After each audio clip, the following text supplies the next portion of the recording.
Yo, what's up? Frank Bay Live. We're here to flambe on Xander, Jerron Ennis. Who's going to thrive? Who's going to strive?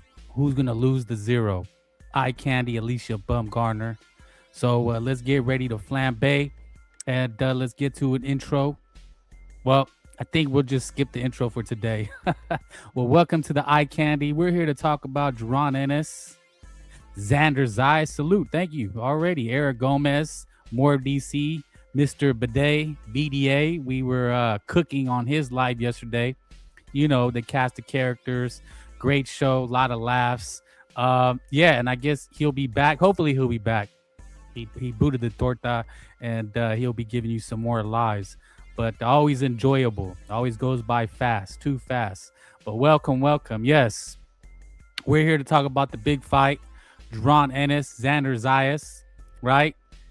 If you look at the thumbnail, it's hype job or daring to be great. A lot of questions will be answered, right? A lot of things are unknown. These guys are relatively unknown guys, undefeated guys, right? Somebody's O has to go. Who will lose their O? And this is what big fights are made out of. And the crazy thing is that it's not really a mega fight. It's a big fight for boxing fans, but not so much as far as casual, Terrence Crawford, Canelo Alvarez, Manny Pacquiao, Floyd Mayweather, Matador. Thank you. Hit the like, no lurking, no life. That's the only way to do it, right? Somebody was lurking when they took this snapshot of Alicia Bumgarner. I'll drop a little intro because I want you guys to be locked in. So hopefully this will get everybody locked in. Ready? 1, 2, 3. Stay focused. Are you guys focused yet? Are you guys ready for a breakdown? Let's talk about it. The pursuit of greatness. My analysis, Mr. BDA asked, we were doing predictions, and I said I wasn't really ready to give my prediction. I will be Melons, right? Cholo, Frank Saluda, Spicer. Thank you. Thank you for dropping in. I know people are, the NBA finals are over, but I know people are tuned into the World Cup. That is still going on. It's very exciting, right? But we finally have a fight. We finally have a fight that we can get excited for. But with the little asterisk, it is pay-per-view. It is pay-per-view. Are you guys ponying up? Is everybody buying the fight? I'm assuming everybody here listening is going to buy the fight, right? That's what we do as boxing fans. We buy the fight. I will be dropping the link in a little bit. Just wanted to kind of give you my thoughts and opinions. So we're making predictions.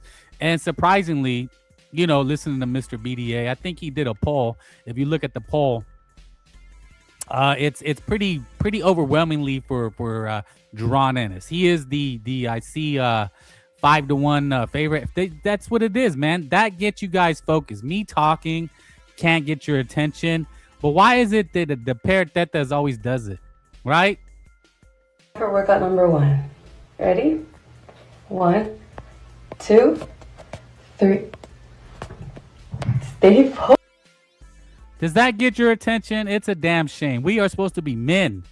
All right. Men with discipline do not get overwhelmed by a set of titties. I can go outside and I see titties every day.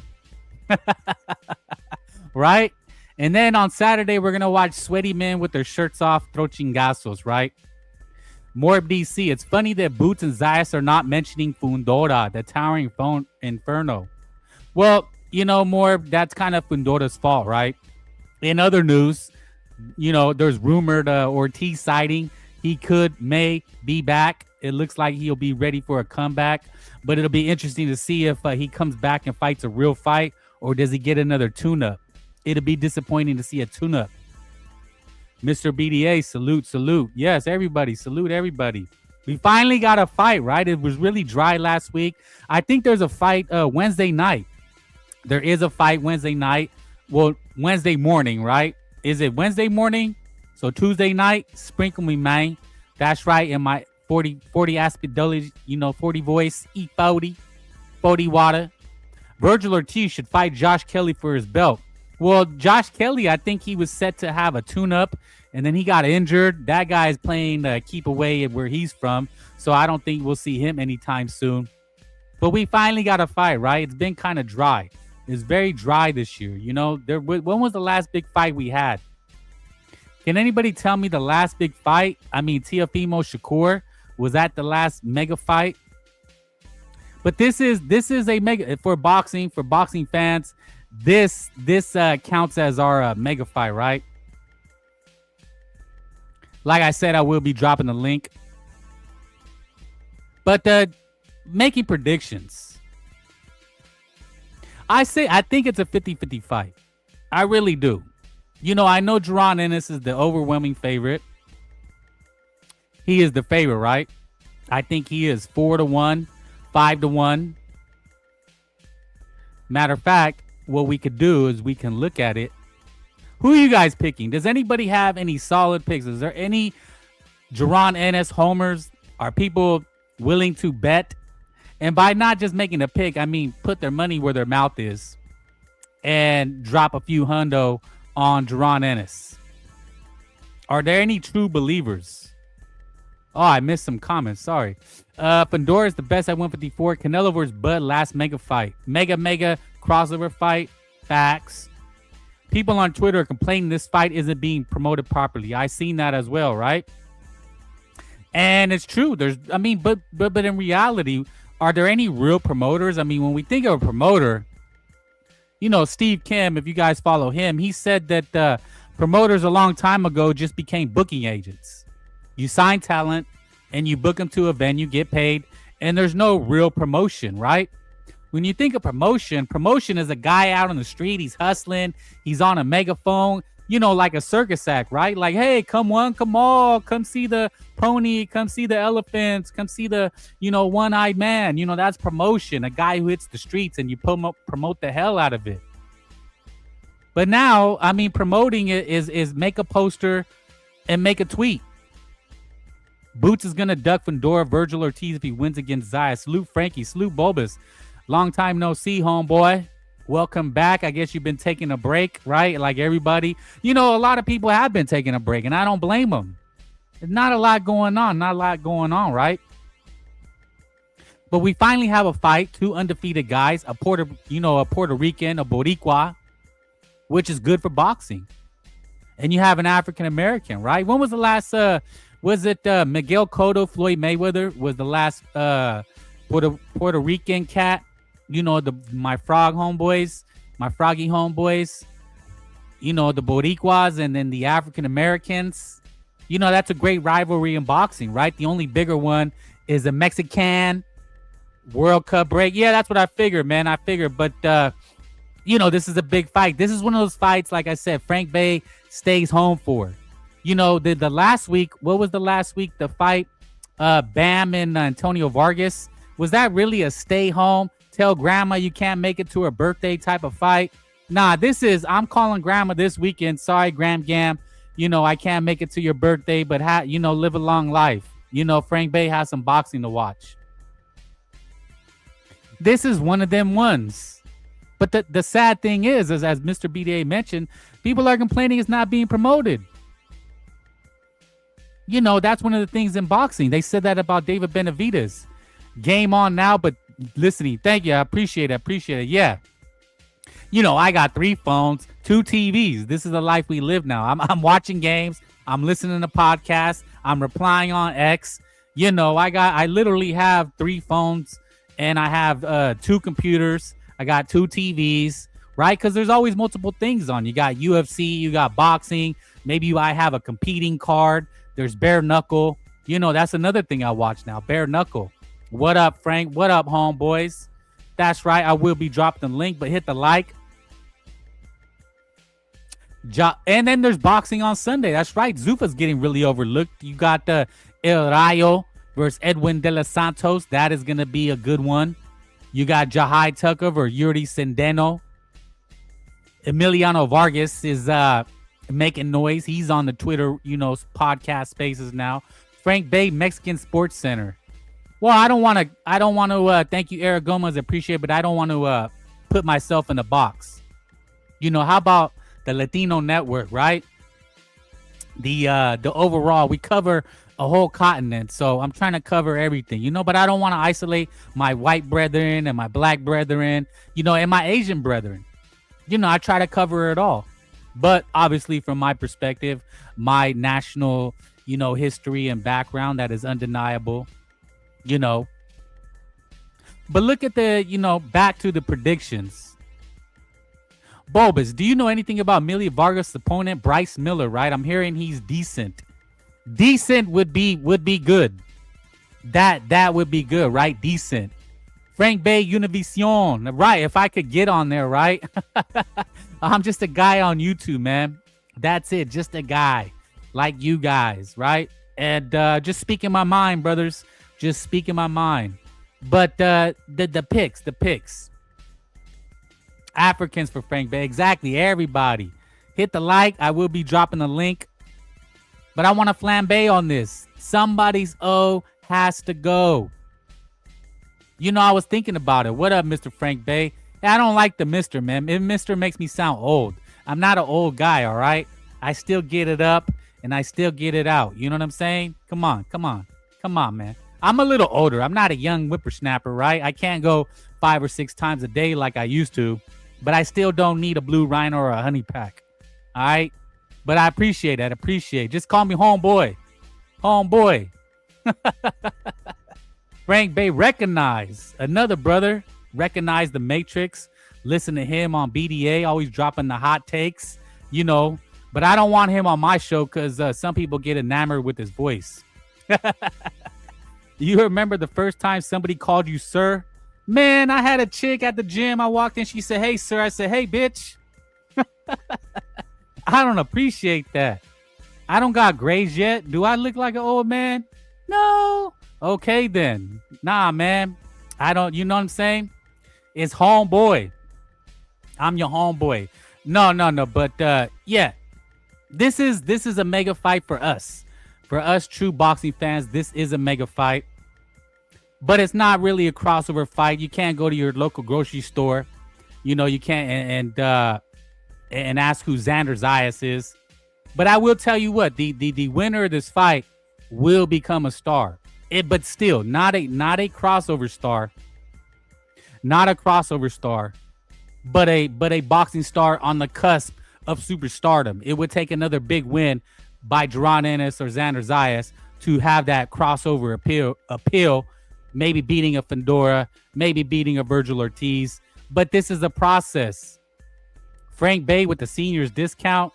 Nah, man, I still get carded. That's how you still got it, right? When you go to the bar and you get carded. Can I see your ID, sir? Like, hey, drop the sir, drop the mister. Yes, you can see my ID. You know what I'm saying? Are you saying Mr. BDA needs help getting it up? I don't know. I don't ask those questions. I leave that to his missus. I'm sure he has a missus or two, and she could tell you. That's right. Salute Frank Bay, the torta master Vader. That's right. Frank Bay keeps a rotation of tortas. They call me the torta pounder. Frank, salute Chico. Salute Technique. Thank you. Bad Bunny gonna walk Zayas? No, I'm hearing that he said Bad Bunny was on tour. Bad Bunny was on tour, but Xander has that clout, right? He was in the Super Bowl. But look, man, these guys are not stars yet. I'm sorry to tell you that this is not a mega fight. And that's why I'm asking, are you guys buying it? Are we really buying the fight? Who's buying the fight? And just be honest. This is not a fight I want to stream. I'll just be 100 with you. I don't want the lag. I don't want all that. BDA says, I actually need help to keep it down. Whoa. TMI, brother. Don't get him started. Right? Don't get him started. Hopefully, Mr. BDA, you don't walk around like that. You know what I'm saying? I'm always tucking in the gym, in the store. I gotta, when you do that, that little tuck. Boxers are briefs. Hell no, I'm not buying. Damn. Fire Stick Boys out. Okay, okay.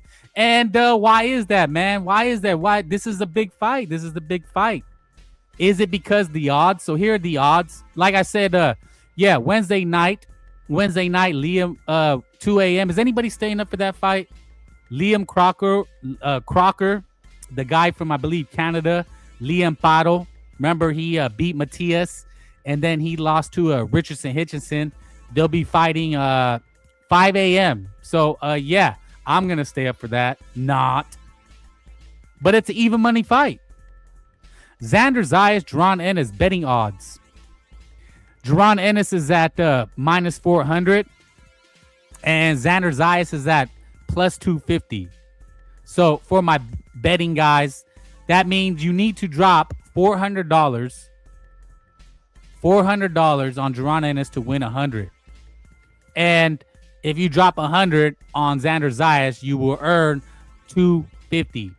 Now we can look at all markets. I use Box Live. This is my site that I get my boxing, go for my boxing information.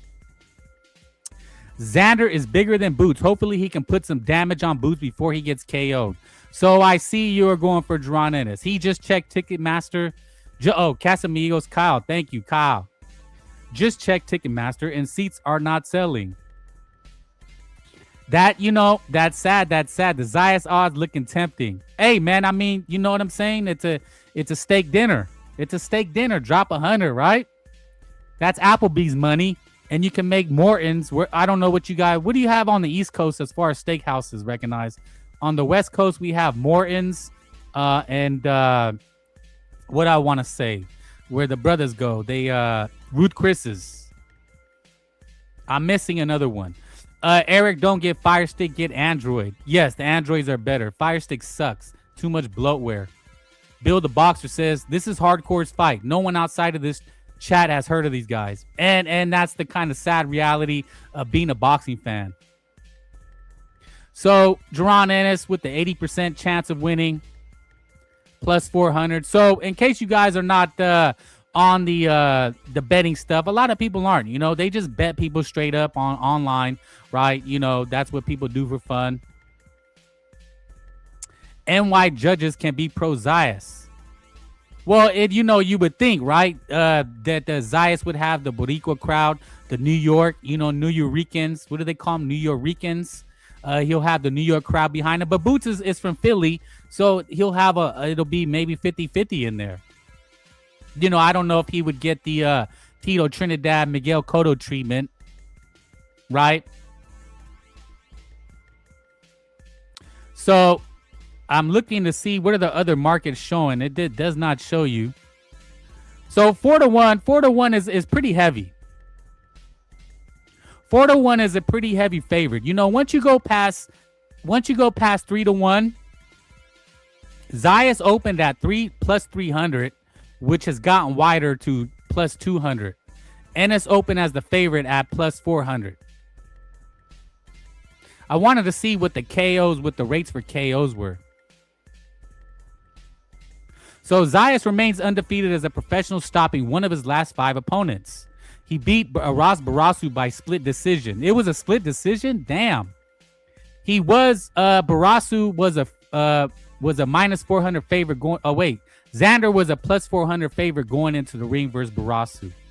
He beat Jorge Perez, and he was a minus 450 favorite. So Xander has been the favorite in his fights. Ennis remains undefeated as a professional, stopping 3 of his last 5 opponents. He beat Jose Lima. Now look at this. He was a minus 2,500, a 25. The guy was a 25 odds, basically like 40-1 underdog. Emmanuel Stanionis, he was a 5-1 favorite. Against Karen Kadiziak, he was a 50-1 favorite.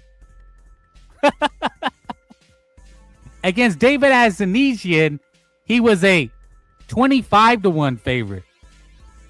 So this guy, against Romain Villa, remember people were saying Villa was a killer? He was a 10-1 favorite. Villa was a 10-1 underdog. Karen Kardashian was a 50-1 dog. So when I say is Ennis a hype job, that's what I'm talking about. This guy has fought absolute cans. Even Emmanuel Stonionis, right? Massive heavy favorite. This is maybe a 4-1 fight for Jaron Ennis is his closest fight. Is that because he's that good? Or is it because the guys he's been facing have been not really been that great? Recognize says, in the Northeast, we got Del Frisco Steakhouse. Boulders Creek is a nice one in my backyard of Queens. Okay, yeah, over here it's Morton's and Ruth Chris's. So yeah, you can win a nice steak dinner betting on Xander. You know, if you take your chick. If Boots doesn't get a KO, it'll be close on the cards. Abbas Barasu is a decent contender. And he was still a 4-1 underdog, which is really not close. Even if Zayas whips Boots' ass, it's hard to see judges give him the decision. So you don't think you think Jaron Ennis is gonna get the if there is a robbery, if it's close, you believe Jaron Ennis will get the what do you call that? The decision. They'll give him the benefit of the doubt. Roman Villa got knocked out by Ricardo Salas under 4 rounds. Hopefully the fight doesn't clash with Congo, Uzbekistan. Stanionis should have lost against Thomas Dulorme. So just looking at the odds. Now, the odds are not the end all and be all, right? I mean, underdogs win. But when you're picking this fight, neither guy has really fought tough competition. I've said it before. Xander is a Chino. That's my peoples. I'm rooting for him to get the W. Okay, I'm not familiar with that, but is it like in Mexico where you have different states? You know, people go more by states? Or is it just because he's light-skinned? Neither guy has faced tough competition. I've said this before. Hype job or daring to be great? Is Jaron, this is the question. Is Jaron a hype job? And look, all you can go on is the eye test. The guy has fought 50-1 underdogs. Let that sink in the moment. Let that sink in for a moment. He's got 35 fights, and only once in his last 5 fights has he fought even a guy remotely close, and that was a champion, Stanionis, who had been often injured and out of the ring. Oh, okay. So that maybe he mixed with the little when they brought the people that missed the states and they hit the island, the Chinitos. Do they got Chinitos in Puerto Rico? Every Mexican knows what Chino means. He got Chino Maidano, right? He got that islander look. We call them Chinos. Okay. And Xander's not that much better. Look, yes, he's a champion, but look at the guys that he fought. He was the heavy favorite. This is the best that each guy has fought. Facts, we do. Do they own the liquor stores there too? Oh shit, gotta stop. Yeah, Zayas does have that look, right? I think it's the puffiness. He has a puffy face. You know, one thing, Jaron Ennis, they're showing these pictures. He's got to cut that beard. I will be dropping the link. Hit the like for a brother one time. You know, I've always had a thing for Chinitos too. He said yes. Damn. I guess that there are stereotypes for a reason, right? So, you know, when I drop the link and if somebody wants to come on and tell Frank Bay he don't know shit, or Jaron Ennis is going to whoop that ass, or, you know, Zayas is going to win, we got to be honest. There's a lot of unanswered questions. It's really hard to pick because neither guy has fought a really tough guy. Yeah, okay, if the fights were closer, they were tough. If you thought Barasu was competitive, you know, maybe that's because Xander's not that good. Jaron Ennis wiping out guys. Does it mean anything when you see how heavy of an underdog they are? Even in this. Oh, you know what? Frank Bay has that 5-finger discount at the local Chinese stores. Hey, hey, hey, I feel sorry for your mother, right? They follow Frank Bay around. I'm like, what, bitch? What you want? You just following me because I'm black. Right? Wasn't that movie Menace to Society? Heady up and buy. Heady up and buy. Do they do that to you, Recognize? Nah, man, they're cool people. You know what you know what they do the best, though? And this is not a stereotype. This is not racist. Donuts. That's the smartest thing I ever thought. When Frank Bay ever gets rich, you know I'm gonna buy donut shops. That's like the best fucking business. That's like 1,000% markup. Imagine that. You know how much a donut costs? Like 2 cents, and you sell it for 75 cents. You know, there used to be a donut. There used to be a donut shop by the school, and we all hit the donut shop before going to school. They made bank, but the only downside, and they were chinitos. The only downside is they had to wake up like at 2, 3 in the morning. The whole family worked day and night. You literally work day and night at a donut shop. But great fucking business, smart people, and all those kids they end up becoming doctors, right? Who used to work at the donut shop. Stanios and Roman Villa are journeymen at best. Look, I mean, the only one that you can give credit to is Emmanuel Stanionis. And even then, he was a 5-to-1 underdog. And that's kind of what I'm thinking about the picks. Look, Frank Bay is gonna be honest with you guys. I appreciate the listen and the like. I'm not mad at you. I'm not hating if you think Jerron Ennis is gonna win. I get that. And I understand if you think Zayas can pull it off. But it's a heavy ask. He got a split decision against Barrasu and was a 4-to-1 heavy favorite. It looked like, I think they said Jorge Perez. I wish we could show the clips because Xander was getting tagged in the Jorge Perez fight. He did a lot of holding in that fight too. And it looked like Perez had actually got hurt. But this is my big thing. This is my big question to you guys.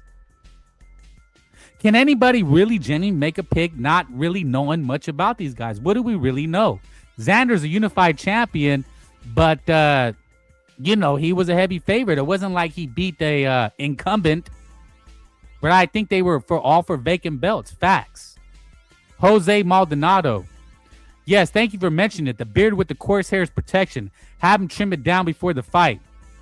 Yeah, that's what I see a lot of people mentioning. I love your confidence, Zayas, at Frank Bay. Well, I'm rooting for Zayas. I really am. Man. This guy, Jerron Ennis, is a duck. He's an official duck. Now, say what you want about Virgil Ortiz, but Zayas, Jerron Ennis ducked that Virgil Ortiz smoke. Turkey Ali went on, said it, that Jerron Ennis had said yes, and then he turned off his phone. Oh, yeah, look at that fucking beard, man. It's like a fucking Amish beard, right? Or is it the Jewish brethren that they have those big ass beards? Who has those big ass beards? Jorge Perez is a taller and longer than Boots. Yeah, the first couple rounds he wasn't doing too bad. And then somewhere along that fight, it seemed like he got hurt. But it's all the questions. Look, if you think Dronis is great, Johnny Ortiz sound like a cornball. Well, you're saying me? Well, you're welcome to come up and tell me exactly what my cornball take is. I would love for you to do it. That's why I'm going to drop the link. And then I will pin it. But don't be a hater. Thank you for the view and the like. Don't be a hater. Hit the like, man. He got the a la snack bar beard. Oh, yeah, right? Motherfucker got the cookie crumbs and crackers all in it. Just gross. Do women like beards? I don't know. I've always been, Frank Bay's a clean-shaven guy. I don't know. I've always just been clean-cut. You know, that's the way my pops raised me. Get a haircut every week. Shave. You know, you mean the Hasdis that, okay. Yeah, but don't they also put like twists in it and put rubber bands in it? Real funky looking. Boots beard a shock punch absorber for punching. This is smart, right? The Dagestani inbreds. Whoa, imagine the smell. Yeah, man, it's gross, bro. Like, don't be talking to me with crackers in your damn beard. It's gross. I know some dudes feel like it helps their game. You know what I'm saying? You know, there's they have beard contests. You know, people get awards for it. I was working in a place, and this guy, my boss was a little fruitcake, and then he was like all enamored with the guy's beard. Can I touch it, bro? It was all like fluffy. He used like Afro sheen on it. I mean, it was just gross, but they were having a lot of man love with it. Weird shit, man. The beard smell like fried chicken for sure. Know what I'm saying? That's not racist at all, Chitlin Distributor. Not at all. They don't mind very short beards. If you have a long beard, they assume you're ugly. You know what? It does, right? The long beard. But you know, like biker dudes are tough, right? Like the Hells Angels, don't they have those big ass scruffy beards? And you wouldn't fuck with them. But I will agree. It was like the last like 10 years, beards became a tool for incels, right? It made you look like a tough guy. You know, you have sleeveless shirts and the beard and you're automatically tough. You know, I can't grow a beard. Maybe I'm just jealous. Frank Bay's just jealous of beards because I cannot grow one.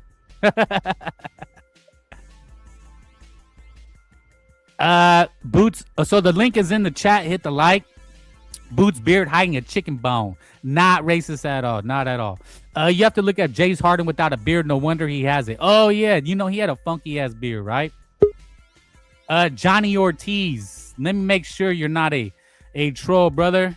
I'm just you know, I have to assume the worst. It is YouTube. Damn, man, I put the thing up. Okay, there it is.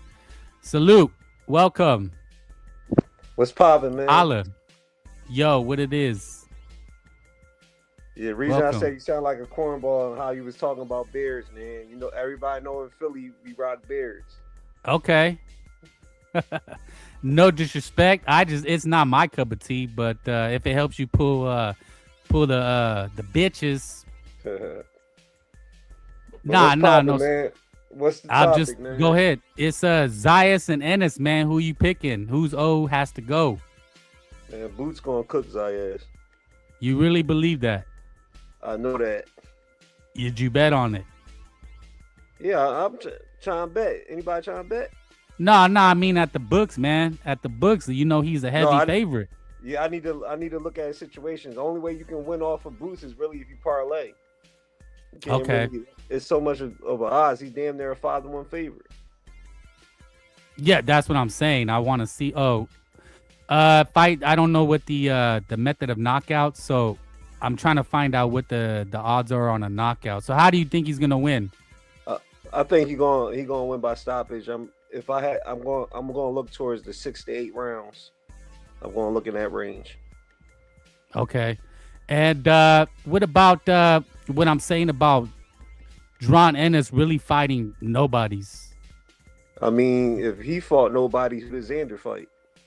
I'm not saying that Xander has, but that's why I'm saying there's a lot of questions. What that's my question to you guys.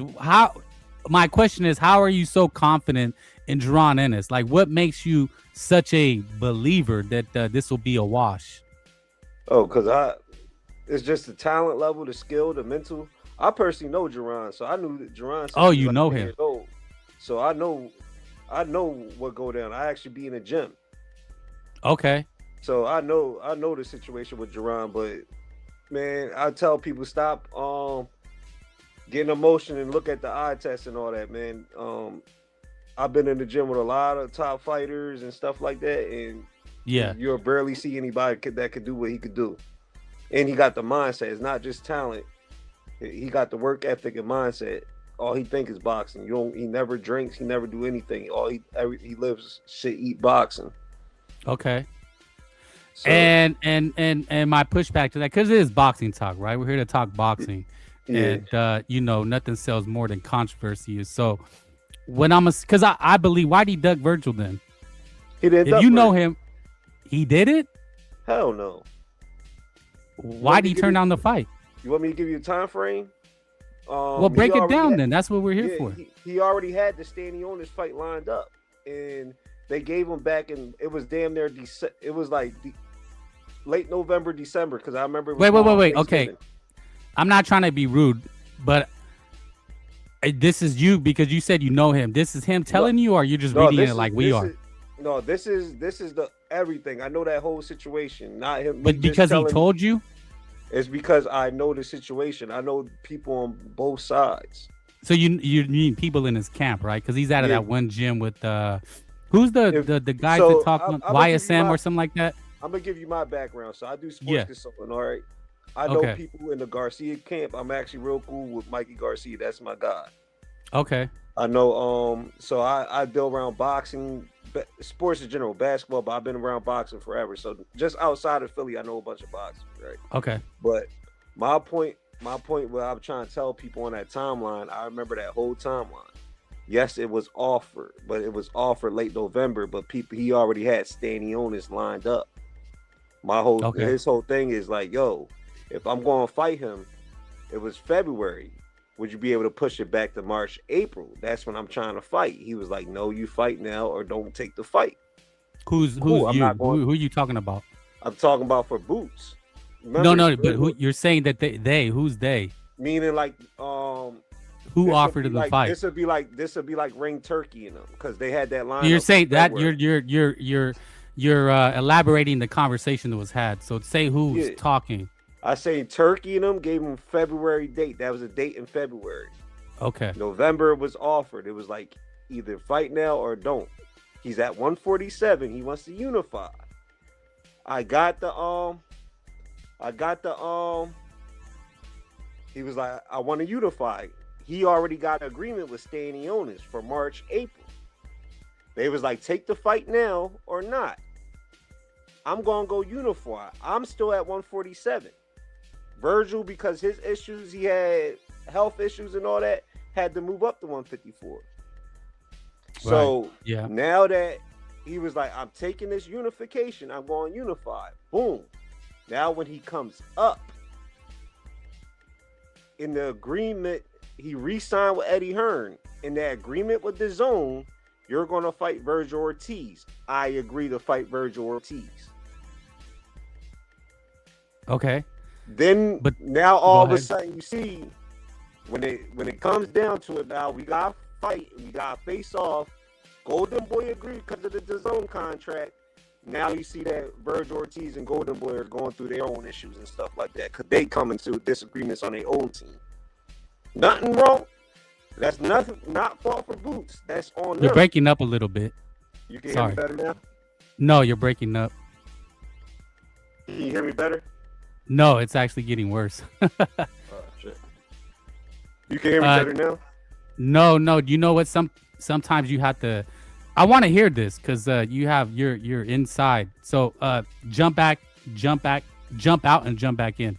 All right, you can hear me better, or is still? No, your mic is breaking up. I think sometimes street people have said the StreamYard is malfunctioning. So if you hop out and then hop back in, it won't break up. Hopefully. All right, I got you. Yeah. Okay, fix your mic. So it's not me, it's him. Nah, bro, you still sound like Goofy. Those boxing skills were non-existent against Karen.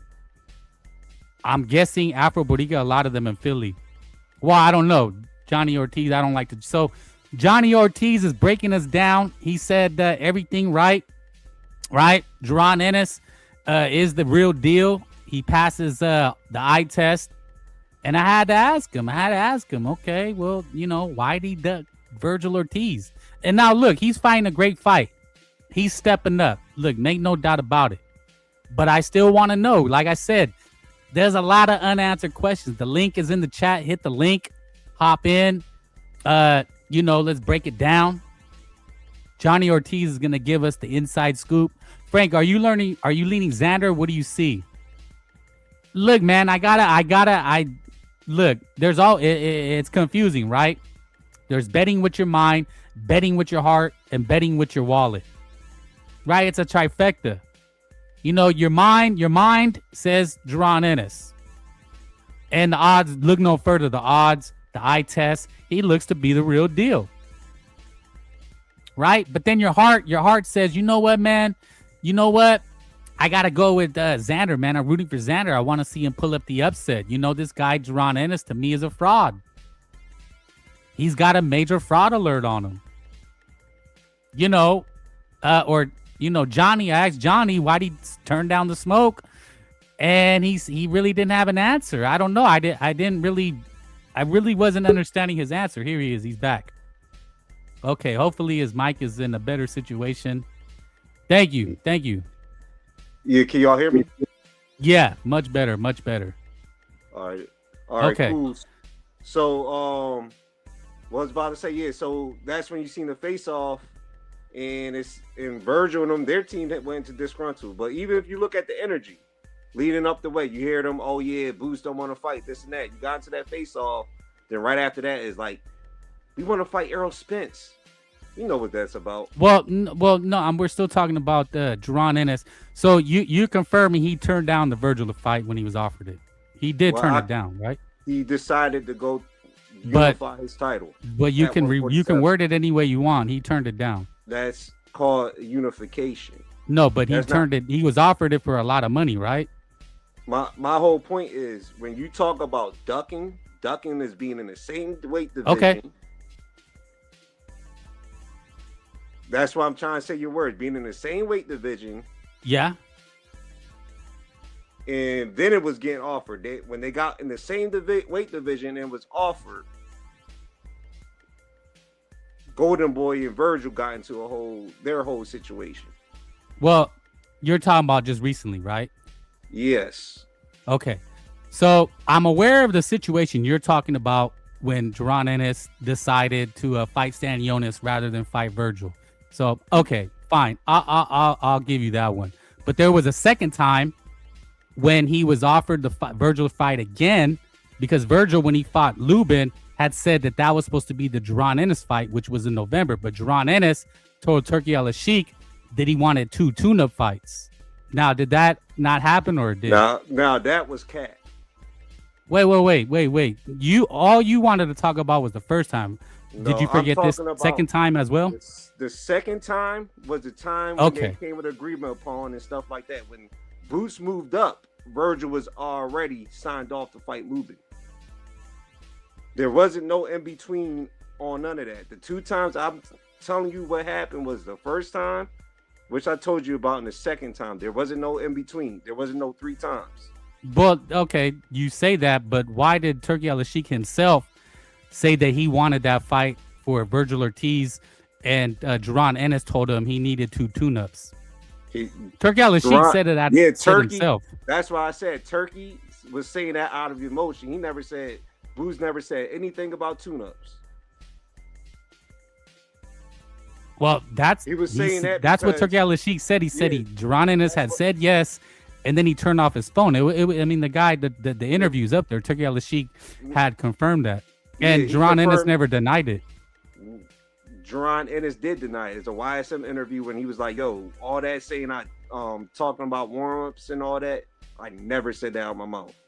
I said what I told you is they try to give me a deadline, like take this fight or leave it. I'm already agreed, so I'm taking Stanionis, and that's when Turki got in his feelings. But then that's the first time. Now the second time, there's no. That's what I was saying. Turki is talking about that. There was no second offer after that. That's the time that was after the fact. It happened twice. It was after the Stanionis fight when Turki Al-Sheikh had said that. They never offered right after the Stanionis fight. The only time was offered was to re-sign to the zone and Boots announcing going to 154. It was the only offer was before the Stanionis fight, where I was telling you about, where he already agreed to fight Stanionis, and he even told them, "Yes, could y'all I know do March, April."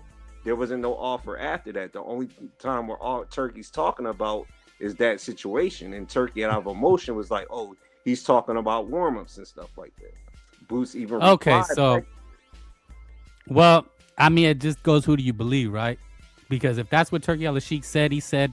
Now I seen the interview. I seen where he said that, and that was after the Stanionis fight. Virgil Ortiz confirmed it by saying that November fight was supposed to be for with Virgil Ortiz and Jerron Ennis, and he said that's when he said he turned on the fight, and it was already like the most money he ever made, $6 million or something like that, and he said he turned off his phone.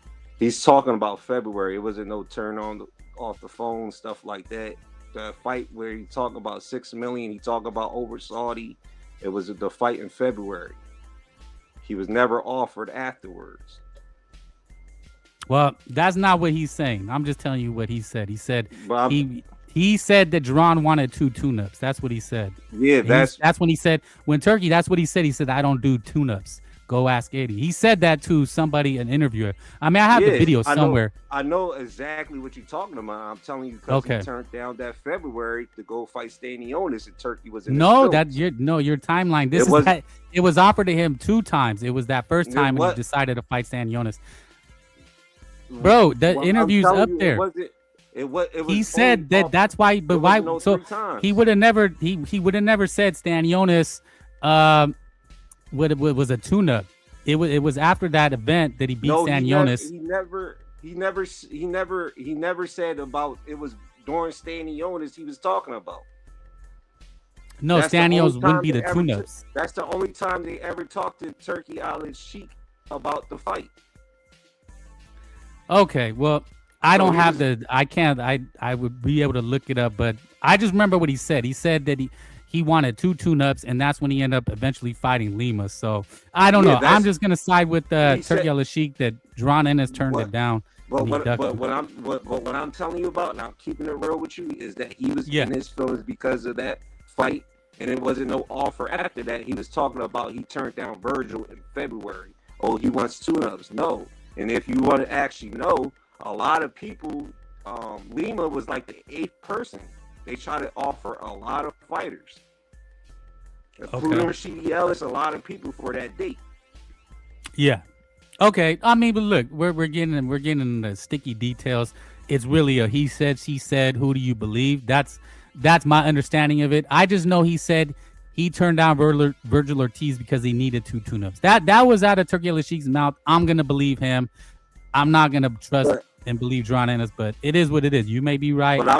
I may be right. But I'm keeping it real with you. That's why I said Turkey was talking out of emotion. Boots okay. Told him I'm on a tune-up. Okay.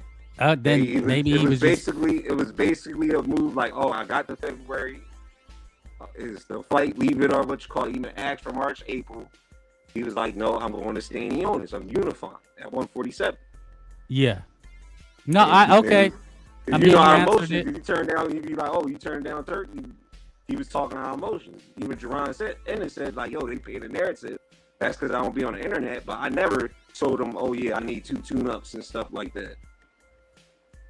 Okay, well, look, man, like I said, as he said, she said, who do you believe? I'm going to believe Turkey Al-Sheikh on this one, and Jerron Ennis ducked that smoke. He did. I mean, he turned it down. But this is where it comes to delusional, right? I get it comes to the thing when you gotta think about it. Let's have common sense, right? When they both get in that ring, right? When they both get in that ring, Virgil Ortiz in them, then his managers start making up all types of excuses. What excuses? I don't know what. There's all types of excuses. Oh, then now him and Golden Boy going at it. Okay. This is a fight right now. Oh, well, Earl Spence. Then he started making up all types of terms, and then now all of a sudden, Virgil and Golden Boy are in have to go to court and all that shit. Okay, well that's after the fact. Look, man. Like I said, let's move past it. We agree to disagree. We agree to disagree. Let's move past it. You answered the question. I just asked the question. You answered it. I don't buy your answer, but hey, man, that's why we have the talk, right? Let's just go to this fight, Zayas. But you got to fix your mic again. Sorry, not to be rude, but your mic is really messing up. I don't know what's going on. Let me log on and log right back. Okay, thank you. All right, so Johnny clarified. He says Turkey was being emotional. I think he was telling the truth, and Jerron Ennis ducked the fight. But let's get to the real smoke. Zayas and Ennis says he did duck that Ortiz smoke when it was offered to him. The Philly cat is capping for his hometown boy. Hey, man, if I could go through my computer and fact check it, I would, but it's really down on my timeline, so I really can't. But looking at the stats, right, we looked at the odds, what people are saying. We got an insider on. Johnny Ortiz says he's an insider with the camp. Jerron Ennis, 35-0. 23-0. Xander Zayas is 23. Jerron is 28. The height, they are both 5'10. The reach, they have the same reach. All right. Okay. Sorry. Thank you for hopping out and coming back in. So we'll just move past that. Hey, look, he's stepping up now. That's what matters, right? I mean, look, he's stepping up now. So maybe we get that fight one day. But as far as Ron and Xander Zayas, tell me about how he beats Xander Zayas. Xander Zayas will be the first time that he's fought a guy with his own size and dimensions, right? Well, Jaron Ennis. I believe he's a weight bully. I mean, the guy he's never fought anybody that he wasn't 3 times the size of, right? Go back and look at the Abreu fight. You remember Abreu came over 10 pounds over him, and Boots had to fight in 10-ounce gloves. Y'all can hear And me? when was that? Yeah, I got you now. Thank you.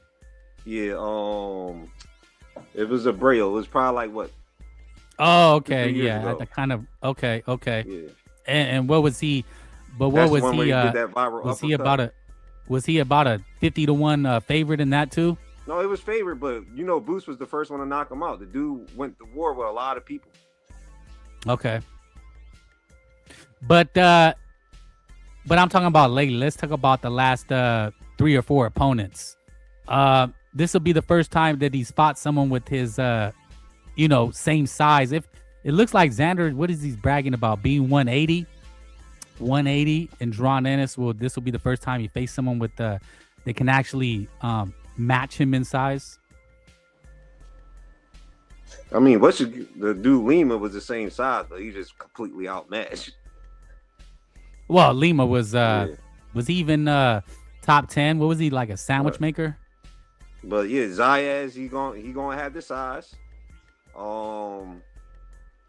But I just talk about technique, skills, and just how I view the fight. I just don't see I don't see anything he could do with Boots. No, I understand that, but you don't give Zayas a boxing chance. Do you think Zayas is a good boxer? I think he's a pretty good boxer, but as a human, you got a chance. But I'm just looking at the fight. Right. Like, he don't got. I mean, just pure ability wise, if you go to ability, I just don't see it. I mean, only thing people a puncher's chance, but to me, I don't think Xander's not even that one punch threat fighter. No, he's not. Then I was even looking at like who he fought.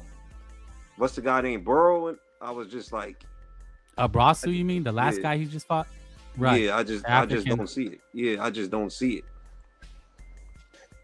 No, Xander's a I good agree. fighter. Like He's decent. He's decent. He's not. I don't think he's great. I think he lacks a pop, which is crazy. Him being as big as he is. But Jaron Ennis, man, why is he at 35-0 and this is his first step up fight? I mean, you can't say this is his first step up fight. I mean, I just pointed it out. You can't disrespect Danny Onis. Even I during the completely time do. No, I mean, I don't disrespect him, but I don't think he was anywhere near ready. I mean, what was he out of the ring for a year and a half? He was an email champion. It's as good as any Xander Zayas win. He was a champion. Then even at the time when he fought Lipinets, they would step up. I know just Jaron, just off of ability, was going to win and stuff like that, but you can't say that the kid never he never got put on step up. And the reason he got 35 fights is because the route he took. When you take the route, he was fighting like at the beginning of his career, he was fighting like every month. Okay. It's kind of like how he took the But he's already 28. How is this his first step up fight? And he's as talented as you say, and he's 35-0, and Xander's a 23 unified champion. How is this guy it's got different this far? It's different routes you go. The same thing with Xander. We gonna act like he fought anybody to get that that first title, and then he fought. Well, no, but I could say what you're saying. He's only 23 and he's done it. No, but my whole point is just the route was different. He got top. He started off with top rank, and just the route was different. They put him on a vacant situation. Then he was able to a Burrow beat the dude T-Laz, the Cuban dude, and he just then he won. But my whole thing with Boots is we gotta cut that narrative out that he never stepped up, because Sergey Lipinets at the time, the only loss he had was a good fight to Mikey Garcia. He retired Lamont Peterson. Boots was just a different animal. I mean, Sergey Lipinets, wasn't he moving up? He wasn't even at 147. He So never Frankie, was at Yo, what's up, Jose? Sorry about that. Go ahead. But he already Jump fought. in. He already fought a couple of fights at 147, even though he came down lower. We can't keep on having that excuse. That's wait, like are you serious, dude? What? Lipinets?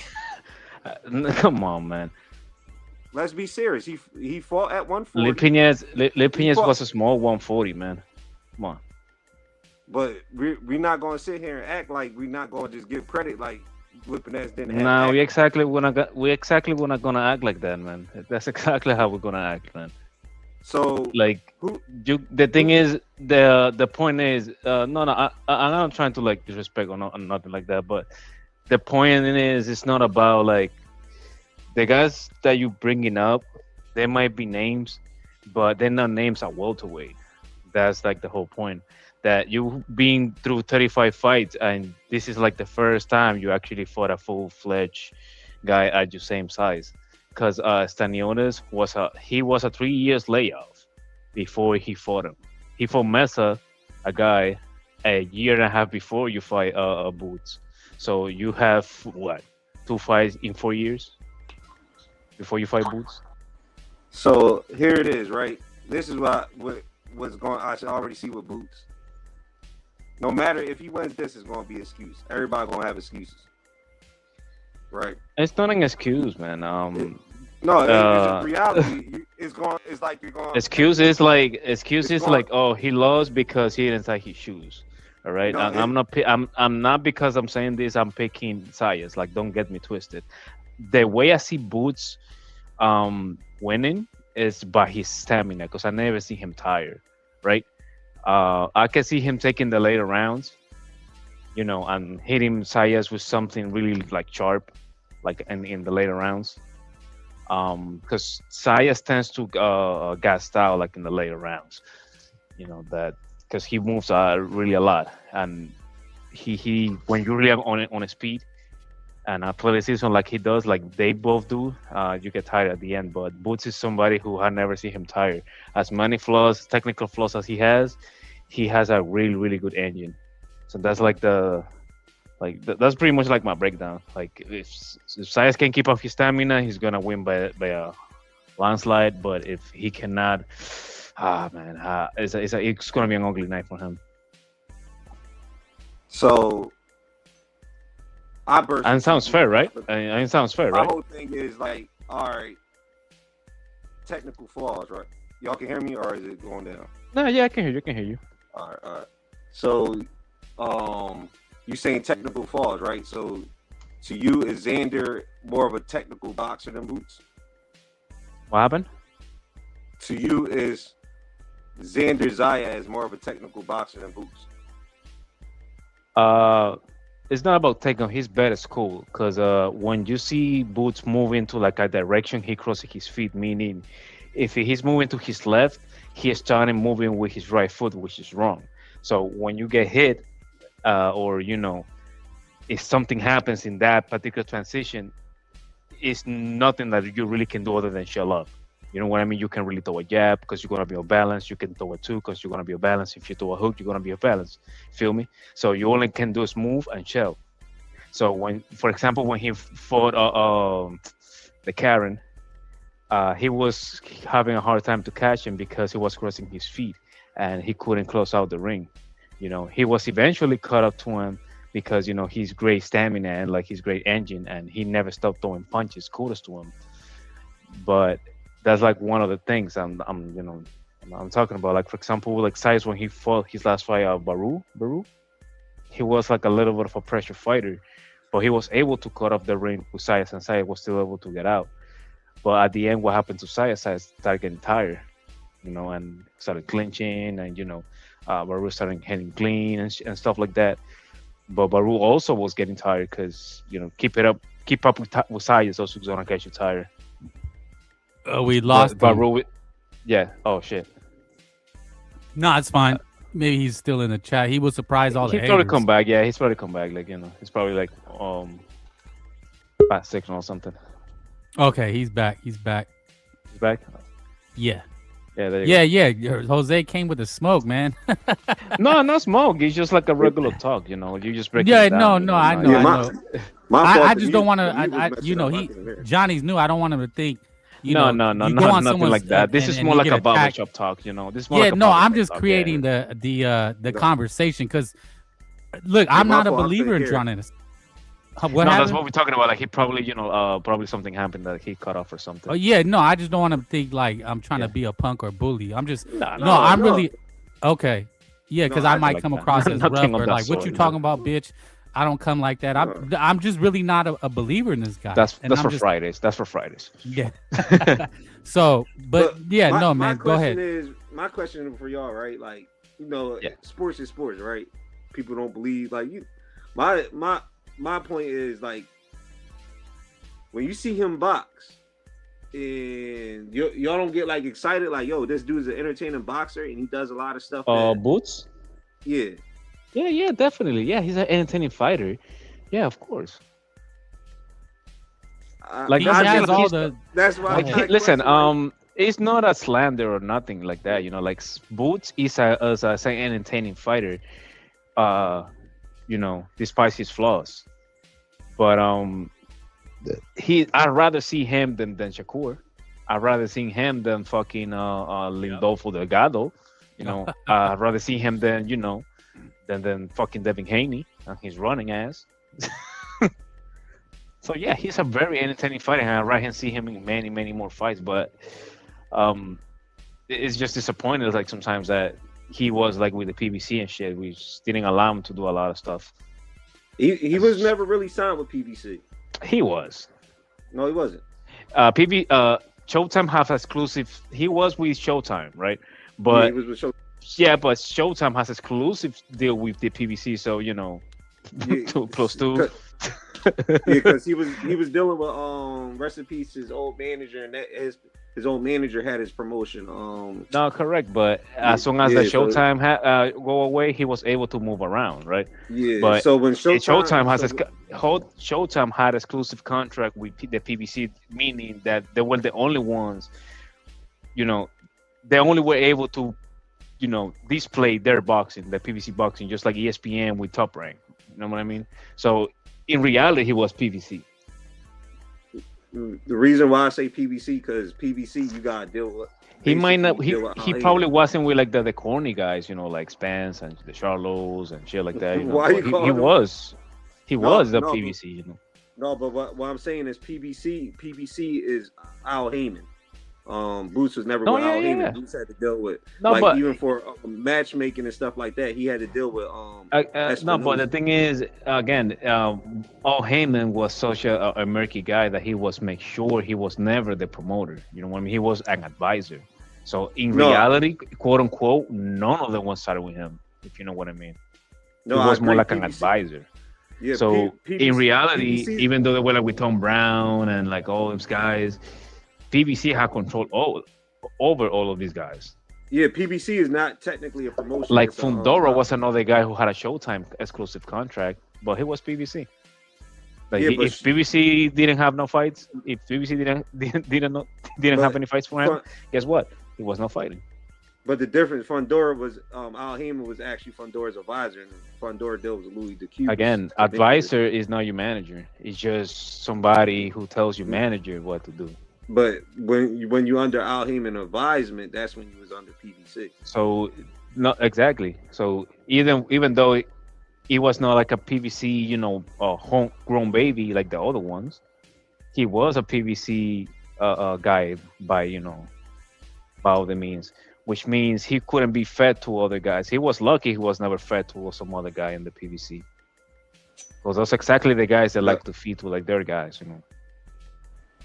A lot of people, he was going through times where it was hard, where a lot of people just didn't want to fight him. It's different reasons.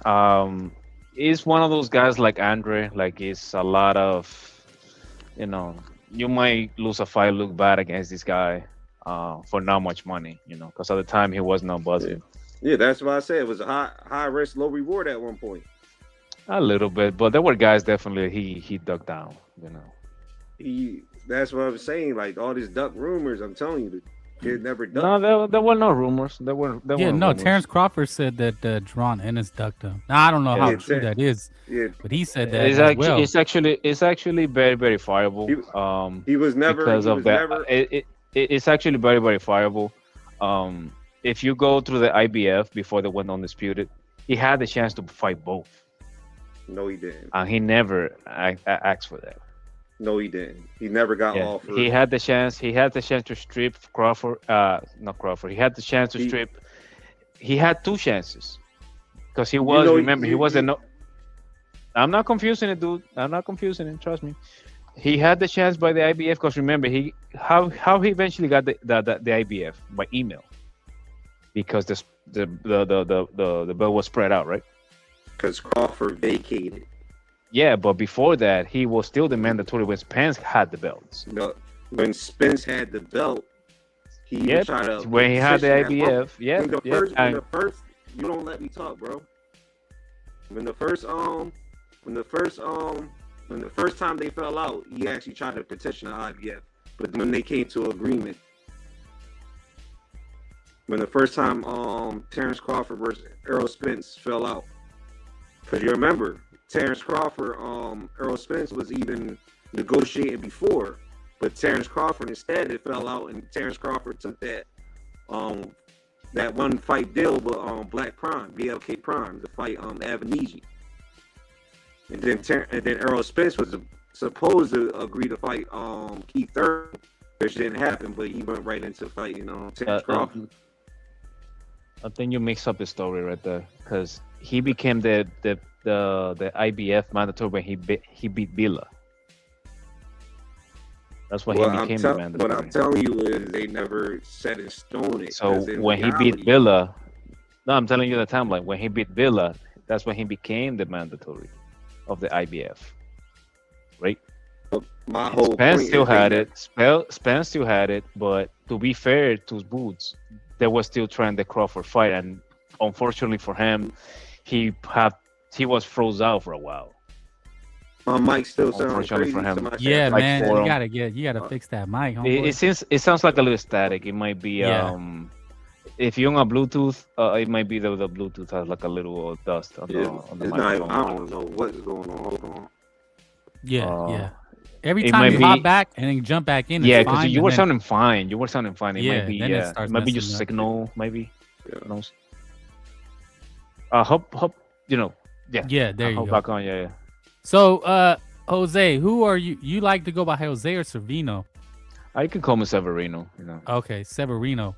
Who are you Depends. picking? You don't have to pick, but who are you picking then? So right now I don't have a pick. Okay.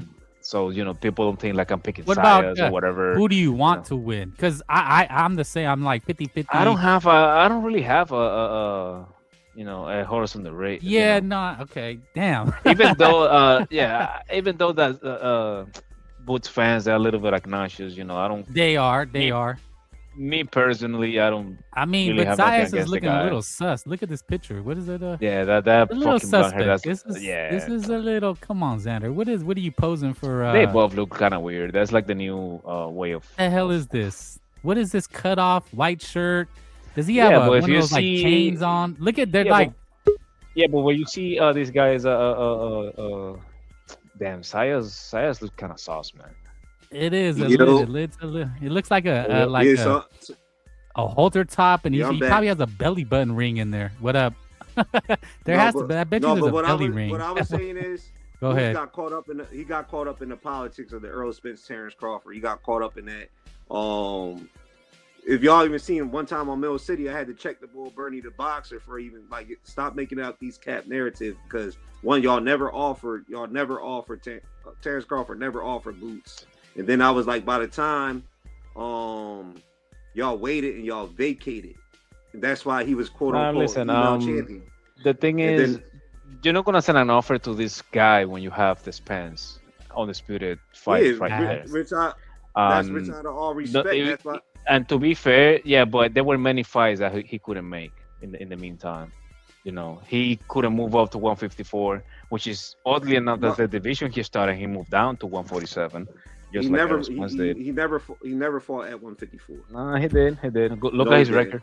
record. Look at his record.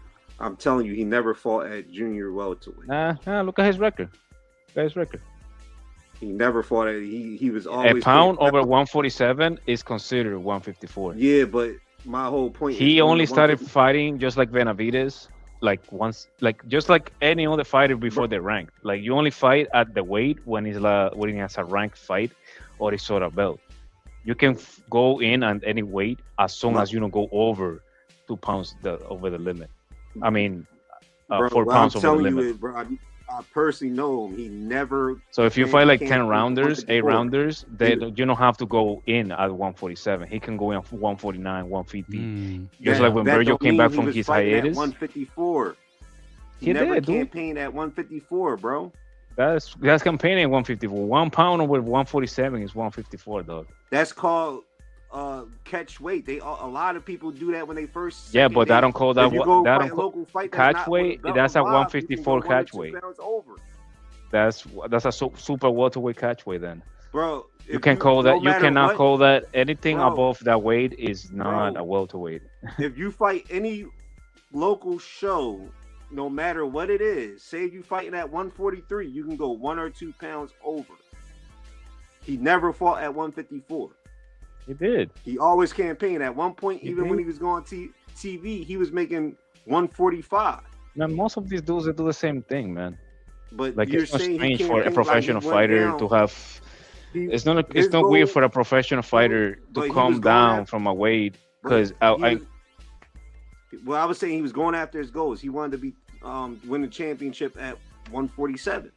So why would you move up when you didn't even get the real title at the 147? reason is when you transition from the amateurs to the pros, like welterweight in the amateurs is 149 to 150, right? The weight cutting in the pros is way brutal than the amateurs. In the amateurs, they let you do pretty much get away with whatever, even 3 pounds sometimes. Like as long as you don't go that's- like crazy over the limit. Now I'm That- telling you because I was an amateur for many years. No, at local shows, yeah, they do the 1-2 pounds. But when you hit the Nationals, USA Boxing, you got to get on that weight. Yeah, no but I'm matter talking what. about professionals, man. You're talking about like Oh, nationals. Yeah, In now professionals, as long as you hit a pound over your weight limit, that's another weight division. So if you campaign 149, it's 154, dog. It's a super welterweight campaign.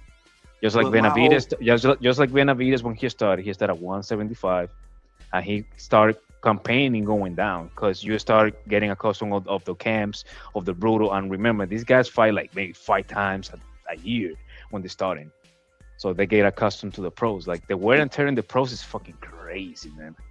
No, I get what you're saying, but my whole point is he never went to 154. He probably never Because- campaigned but like against ranked fighters. I know what you mean, if that's what you mean. He But was yes, he going started for- as a 154 pounder, just like Errol Spence. Earl Spence stayed at 154 Crawford started the as a whole time. 140 pounder, and he went down to 135. Guys like who fought moving But- weight is kind of like Canelo and these new guys, but for the Who's most this part, Chitlin distributor? He could just come up. what happened? Yeah, it's free smoke, man. I don't Yeah. block anybody. I let everybody talk. That's a little Yeah, bit. that's why I a was little like, bit Oh, different the here. he comments. talking crazy. Yeah, they're Philly gonna boxers roast known you. for They being roast way me. I bullies, get right? roasted, Yeah, Philly but I don't boxers block known- people.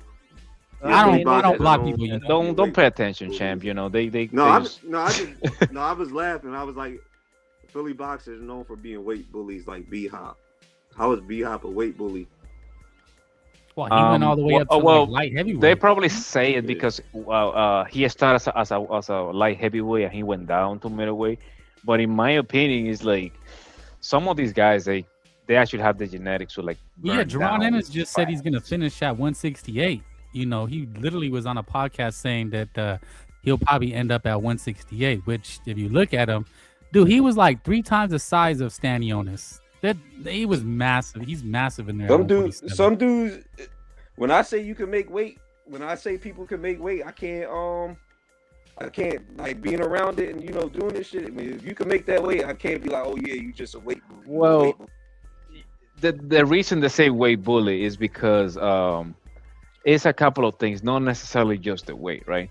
Like for example, there will be certain things that you so big compared to another guy that you're gonna get away with it. Like for example, uh, Boots uh, has been getting away with a lot of shit, like crossing his feet. Sometimes he drop his hands. Um, he like to take pictures, if you know what I mean. Um, which means after he punches somebody, he just stares like to look at his work, like he just admire his work. And those are things you can get away with it when you don't care, or the guy against you, across from you, they can really like do nothing against you.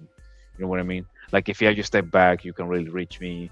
You know what I mean? Like if I lean back, you can really reach me.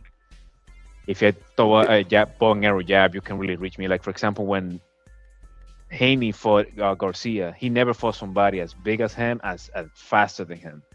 Because Garcia has at least when one punch, he's faster than him. In combination, I think Haney's faster.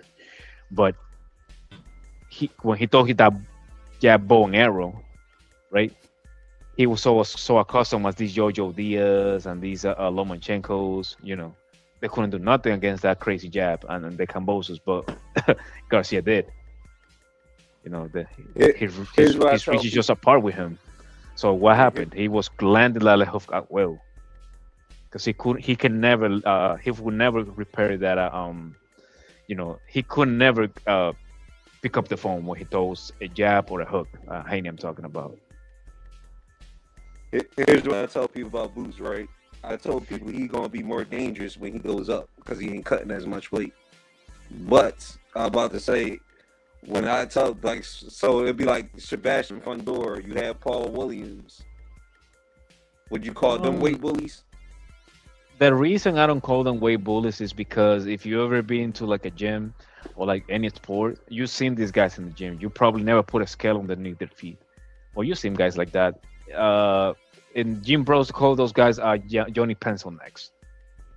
So right? They're probably tall as hell, but like their waist is fucking like 30. Well, I think that you're talking about, are they weight bullies, or you mentioned Sebastian Weight bully, Fundora. it will be like Jerry Hurt, like somebody who cuts like Yeah, 60 pounds in a camp. Okay, we lost him again. But the point that I wanted to make to him, yeah, his mic was horrible. Yeah, I don't. He has to fix it somehow. Kick doo off with the Obama phone. Damn, roasting. phone. Some people can't take it, man. You get these guys roast everybody, and some people can't take it. So For respect to people that can. But let me just the weight bully thing. Here's what I'm gonna say. It's controversial, allegedly. Disclaimer, because it's not natural. Now you can take that any way you want, right? But if you're like Jerron Ennis, you're 3 times the size of the guy. And look, Zayas too. He's telling you he's 180. Dude, that's not natural. And you can read in between the lines, but that's the weight bullying part. And Benavidez, he's working with Memo Heredia. You know what I'm saying? These guys are working with special people, right? So some guys can cut down on weight and it's natural. Listen, Like man, Fundora says, he has to eat to keep weight on. You know what I'm saying? He's just I that's just his body believe type. Fundora. Like I believe Fundora. Yeah. Like, I But actually believe with Jerron and Zayas, it's not natural, man. You can say it's unnatural. And Because the thing again, about Fundora is like you can see his waist and his shoulders, like his straps. yeah. Like you can tell like he don't really like cut weight at all. If anything, he has to eat. I mean, look, So- man, if these guys are killing them. They're literally killing themselves to make weight, and you don't think it's for an advantage? Like, why would you kill yourself and look like a skeleton unless it was to an I mean, advantage? if you ever cut weight of Frankie, That's because I a weight know you have bully. like a little bit of background, Uh-huh. you understand when you rehydrate, like you can actually put even 25 pounds of just like water, like overnight. Go ahead, Johnny. Yeah, here's what I say, because most of the time in your young career, when you're younger, you know how your body matures, so you're going to get bigger and stuff like that, and it's harder. But most fighters, where they start their career up, they're gonna move up by the time they're in their prime, or towards the end, they're gonna move up a couple divisions. It's just with your body. So Yeah, but what I'm let saying, me when just people sorry to cut call, you off. Go ahead. yeah, when people call Boots a weight bully, is like, I was like, how is he a weight bully? All right, he'd be at 147. Of course, he's bigger than guys that come up from like 140, 35, who eventually be's at 147. But there's people like, that's why I'm saying, like, let's go to the 147s. That's why I said Fundora, he's gonna be bigger than the average 154. If you start out 154, you're gonna be bigger than the average person that's coming up. Same thing like Keith Thurman was bigger than most welterweights because he started off at 147. Same thing with Porter, he went down to 147. But I don't hear the whole weight bully term on him. Those two were like in the smaller side of welterweights. But Sean Porter was like 5'6". But if you remember Keith Thurman and Sean Porter, Keith Thurman fought at 152 in the amateurs. Sean Porter went up to 160 in the amateur. Boots never fought higher than 141. No, but that's exactly like what I pointed out earlier. For the most part, all these guys they fought like on a higher weight in the amateurs. Yeah, because Boots actually moved up in the amateurs. I used to look at crazy. He used to fight at 141. That's how he fought Hitchens and the Gary Antoines and all them. They fought at 141 in the amateurs. Keith Thurman fought at 152 because he was fighting the Demetrius Andrades and all them. So that's why I said it's a term of, people put just a term of, oh, weight bully, weight bully. The reason is, well, was Canelo a weight bully? Because he went up all the way to 175. The reason Canelo's not a weight bully is how small he is. The dude is 5'7". Like he's supposed to be. Because I see him in person. He's like, how can I explain it? He's smaller than Haney. He's like Shakur. Yeah, but we the thing about him is that he has he has his big legs and he's a big back. Yeah, Canelo he's a stumpy got a body dude. frame like a linebacker. He's a stumpy dude. People sometimes it's exaggerated. No, but he's like a little stumpy dude. Yeah, he's stocky. If you ever be around Canelo, he's just stocky. Some people are just naturally. Dude, I'm seeing him in person. Yeah. Yeah, he's a stocky. Even though he's shorter, he's stocky. So, but my whole point is, like, most time at the beginning of people's careers, they're gonna move up. So, it put the stigma is like Keith Thurman. You fought at 152. So he was naturally bigger than like Danny Garcia's and all them that moved up. No. The reason you don't do that you can start high in the amateurs is because you don't have to make weight. But you don't have to. You stay skinny because you're always boxing. No, people don't try to cut as much weight. But you remember Danny them came at 140. Danny fought as high as 141 in the amateurs. Danny fought as high as his middleweight in the amateurs, man. No, he didn't. All these guys wait for big as hell in the amateurs, man. No, Danny fought 141. Terrence Crawford 132. Terrence Crawford was a welterweight in the amateurs, man. He was 132 when he fought. He was a welterweight, dude. He was 132.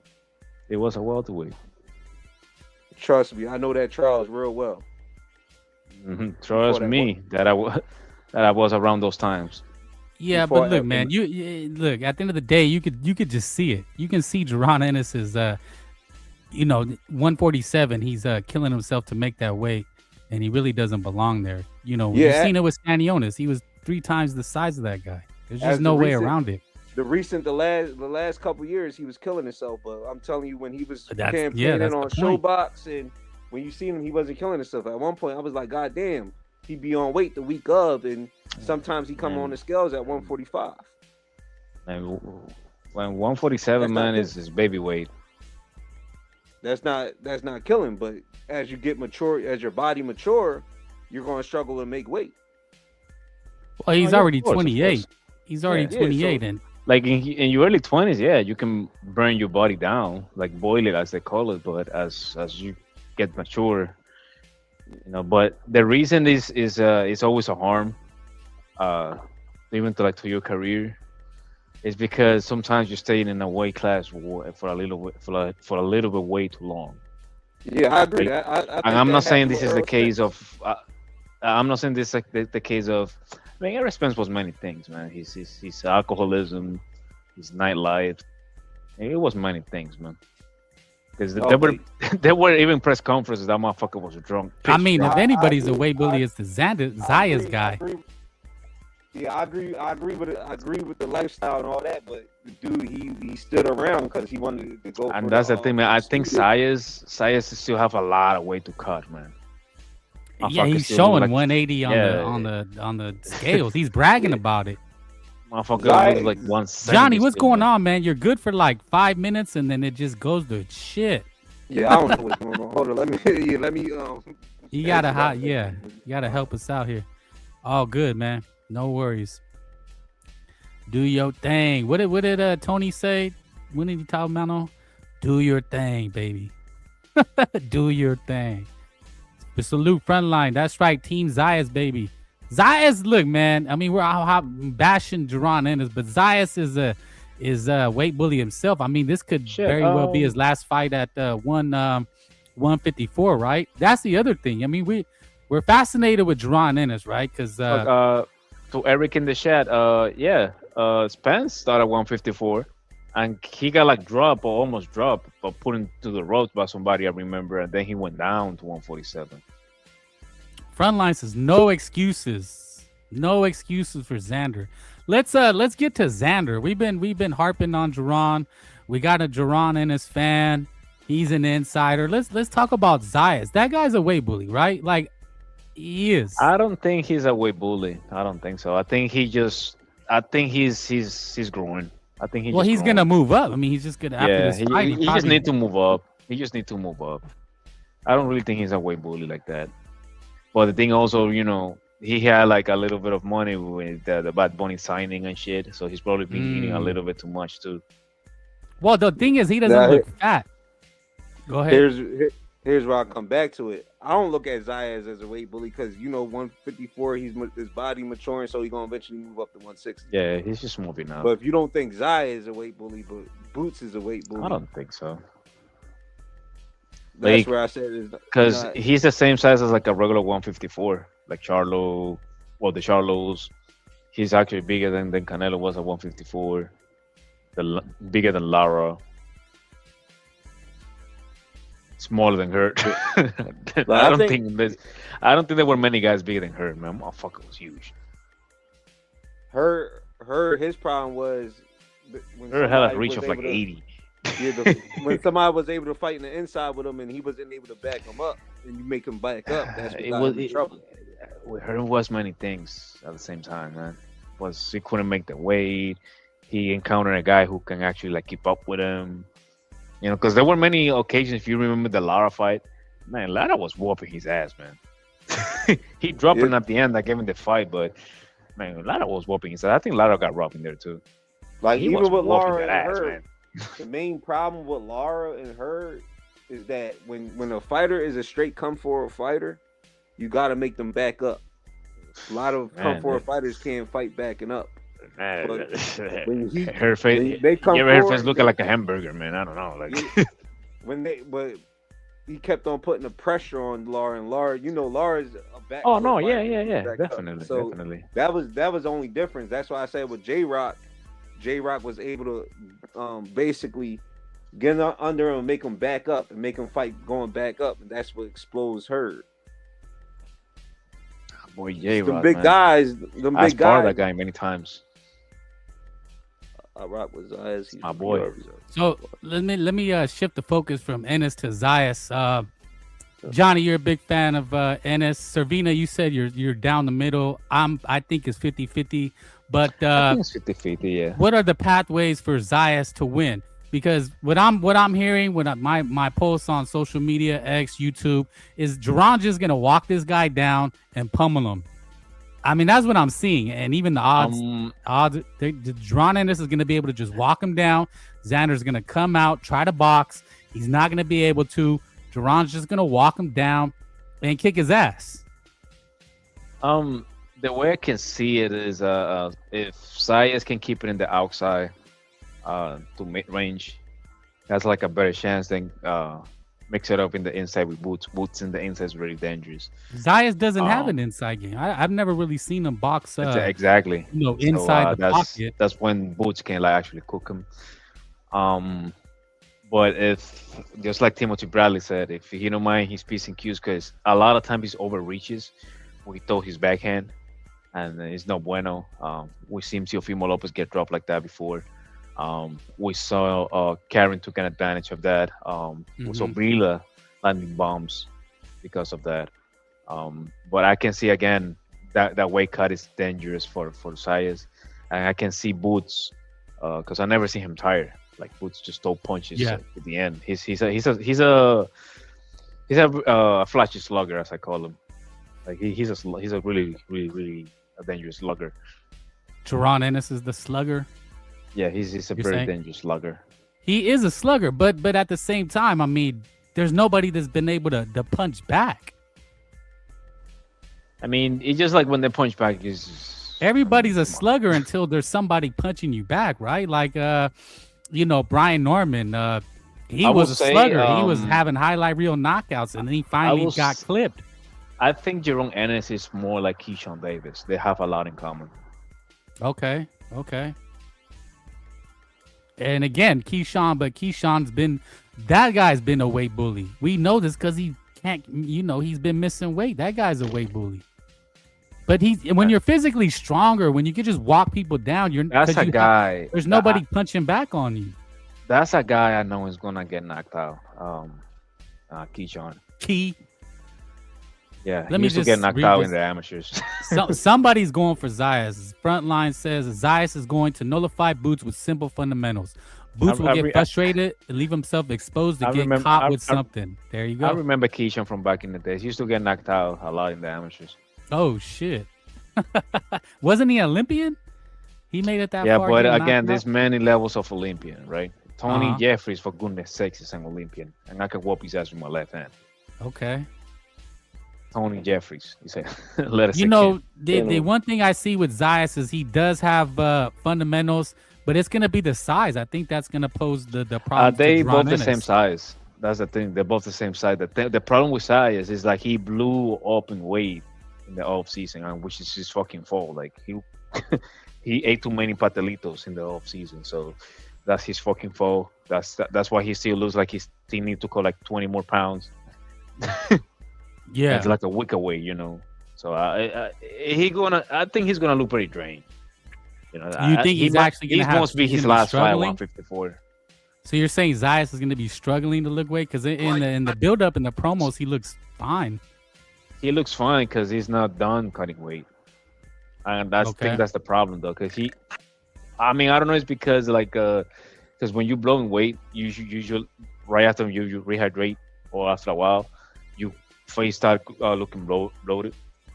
So I don't know if it's that or maybe his face is just changing because he's maturing. Yeah. But like I said, man, my heart, I'm rooting for Xander. Or Zayas. the I'll put it that way. PEDs that he's doing, Oh, allegedly, you gotta say allegedly, because man, he looks bloated like a motherfucker. Xander, yeah, his head is huge. He's got like a balloon right? head. But Jerron Ennis does too. I mean, they're both. Yeah, man, he has his big cheeks behind that beard. they both are looking. They look big for the weight when you think 154. Go ahead. In Boots' benefit, he has really pronounced cheekbones, just like me. So it doesn't matter how fat he gets, he's always gonna look kind of skinny, because of that, like a diamond face.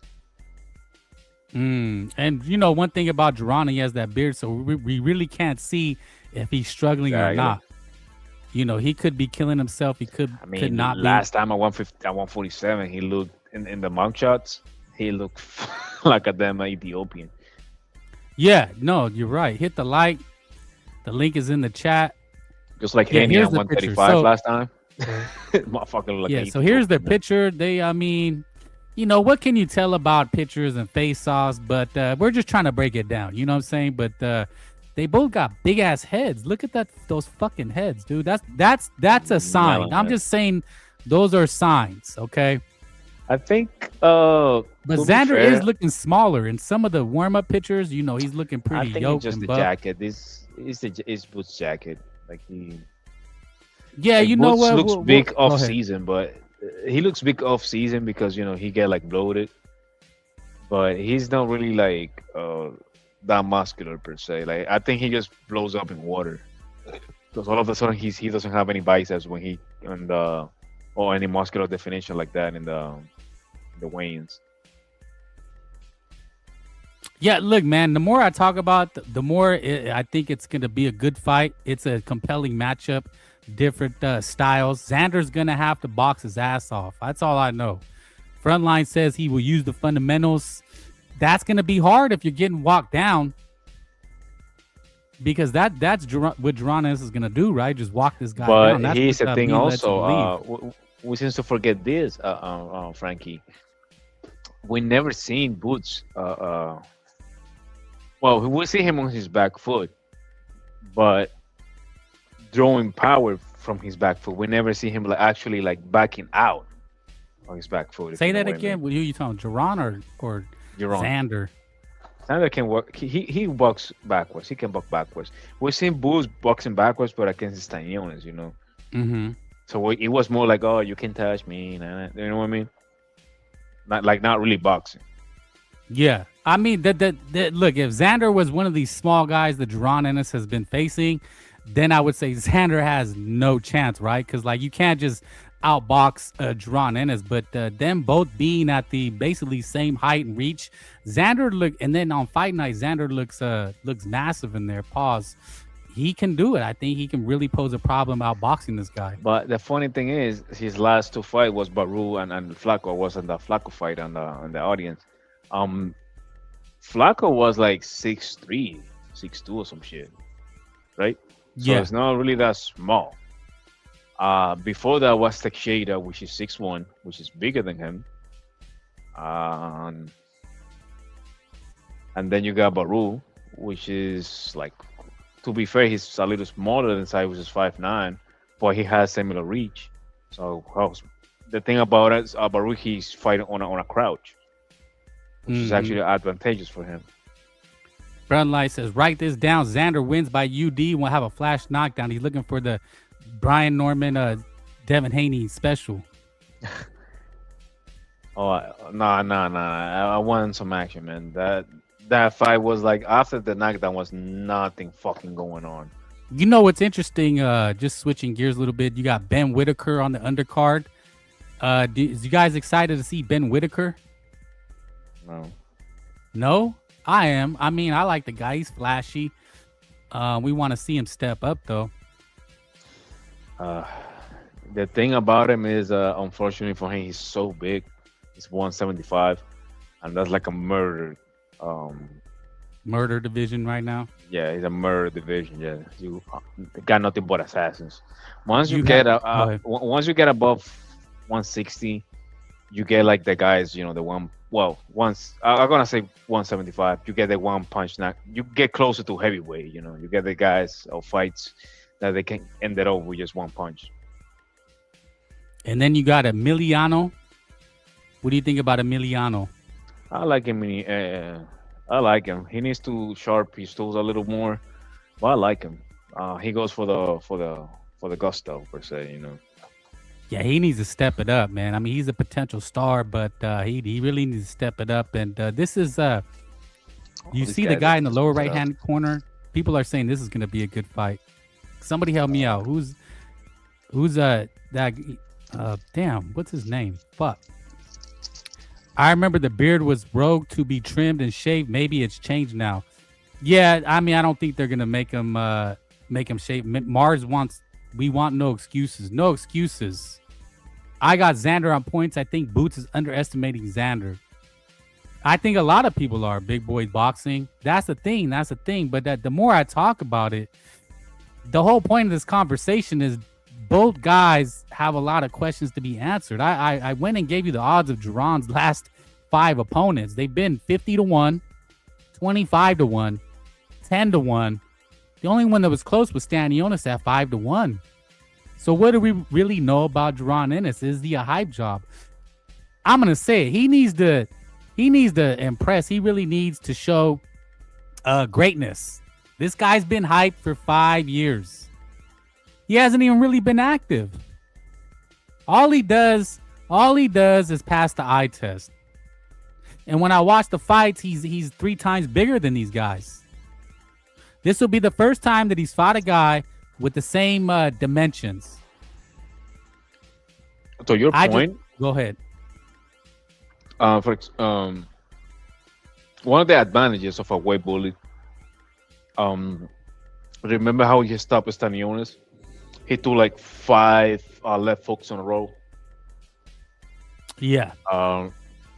Imagine you doing that in a regular fight with somebody who's like around your size. You're gonna counter the fuck out. Because you're supposed to your shin. Benavidez used to like doing that shit when he knocked out Lemieux. That 154 pounder. Yeah. He knocked him out the same way. He threw like 6 left hooks in a row. Yeah, he was styling. He was styling on him. Oh, that's your shine. But again, man, I mean, I'm a boxing guy. You're a boxing guy. It's easy to do that against guys that are 10-1 underdogs. Like, hell yeah. The guys are not fighting back. You need to fight. Okay, look, Xander's a big underdog, and he's gonna be fighting a guy that's coming to take his head off. The question is, can Xander fight back? Will he be able? Let's say Jaron starts to get close, starts to dig, land some good shots. Can Xander fight back? Can Xander lay enough thump on Jaron Ennis to like, boy, back up? You might get clipped. One of the reasons I think Boots, and this is gonna sound controversial, but if anything, if what's his name, Zayas, I don't want to say box a perfect night, but if he goes to through the game plan, boxes these dudes, there's a very, very possibility that Boots actually quits on the stool.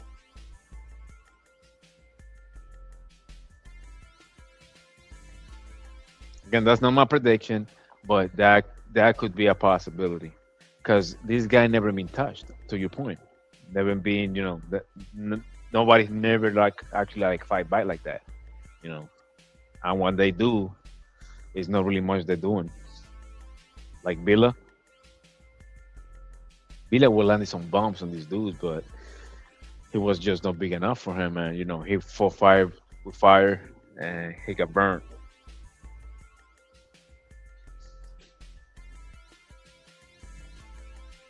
Sorry, there's dead air. I had to do something real quick. That's fine. That's fine. Did you flush it? Yeah. Okay. Cool. Why'd you bust me out? Yeah. We don't want to hear you, taking that a hot piss, Hey. Number one, not a 2. What's Big Boy says, I have a question for this fight. How good is Xander's chin? And how will Boots deal with mobile target who is bigger than him? That's the thing, right? Like, has anybody really tested? Xander's been hit. I seen him get hit against Perez. Barasu was getting to him. Perez landed some bomb on his machine, man. He did, but yeah, I mean, that's not going to be the same as a guy that's hunting you down. Like, this guy, Jaron Ennis, is going to put that pressure on him. I mean, that's what I'm envisioning. He's going to be able to walk Xander down. He's going to put that pressure, right? But he put that pressure on Karen, and it wasn't really working like that. He eventually caught up to him because he was bigger than him, and whenever he touched him, actually makes some differences. But as we saw, what's his name, Karen on the other fight with whatever the other guy name was, he got stopped. He got dropped. He got he got played around, right? A guy we thought was like a top 10 guy just because of that performance. Yeah. And that's something that, that's like that performance actually opened my eyes a little bit on Boots. Because you're only as good as the guys that you have fought, right? That's the So thing. That's the thing. I mean, Lima, he just walked in there and basically, Lima was an industry guy that was built up from like I mean, both. that wasn't even a fight, right? I mean, I'm surprised Lima Listen, that got was paid. hey, listen. As much as guys want to deny that Boots was calling for tune-ups, that was a tune-up, That was right? absolutely well. That guy said, Johnny said, well, nobody wanted to fight him. People offered him to fight, and they all turned him down. But Nobody wanted to fight Boots when Boots was not a guy, but there were many guys who had called Boots out.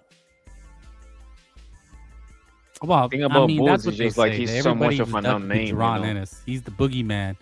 He's What not up? a fucking Salute. boogeyman. Hit the like. The link is in the chat. Uh, if somebody wants to hop on now. Otherwise, I might. We'll have to, continue. I mean, and that's unfortunate because he's very entertaining, man. Like Jerron Ennis. hopefully, yeah, win, lose or draw. Like I wanted to see him in more fights. No, he's a Well, I guy mean, like shit. We he's could a have guy who got. don't mind to take one to give one, you know. Yeah, I mean, we could have But his got friends, man. Norman. We could have got Keith Thurman. We could have got Crawford. He could have fought. Jerron Ennis Yeah, turned but down for a lot of Murtazalia. He those turned down guys, to be Ortiz. fair, no, but let's be fair, right? Thurman, Crawford, Spence, those are not his contemporaries, unfortunately. You know. Yeah, but I mean, he's been around for how many years? We're in 2006. This guy's been around for at least 5 years. We've He's been been hearing around for about more, how man. great this guy, right? But as far as like that, he's that dude. It's been at least 5 years. They've been telling us this is the guy. He's the next one. He's gonna At be in least the, since like 2019. Like, yeah, that he's in the Roy Jones. He's in the oh man, stop. no, I'm telling you what these guys are saying. Especially if he pulls this off, he's gonna be top 5 pound for pound. They're gonna put him up there. But we've been hearing. That's why I said, is he a hype job? Is this guy ultimately, is Xander the one to expose this guy? I think this is gonna be the best chance that we get to find out if Jerron Ennis is that guy. He has that dog. Yeah, I mean, look, man. I mean, let's say Xander's winning. Let's say he's winning, man. He wins a couple rounds. It's 3-3 going into the what would that be? The 7th round, right? Let's say it's 4-4. It's going into the later rounds, man. We haven't seen this guy Jerron Ennis because look, he's the heavy favorite. He needs to make a statement. He needs to this needs to be his coming out party, right? Like Oh no, yeah, he has to look good. Earl Spence didn't even really have a coming out party, right? I think his coming out party was Mikey Garcia. I mean, what's that? Right? Well, It was supposed I to would be say Manny more Sean Pacquiao. Porter. I will say more like Sean Nah, Porter. that was like, I mean, I don't think that was his coming out party. It was supposed to be Manny Pacquiao, where you learned if Earl Spence was that guy. And this is it. This is it for Jerron Ennis. Is he that guy? I mean, Plus the equipment according to changes. his fans, you know, he is. Well, yeah, but they're fanatics, right? I mean, these guys, they hype up Tank Davis. Who else is Earl Spence was the last guy. Terrence Crawford is retired. Devin Haney's not fighting. Tank Davis It's is not funny because fighting. I don't really think Crawford was that beloved. Like even in the LDBC, he was never like that beloved.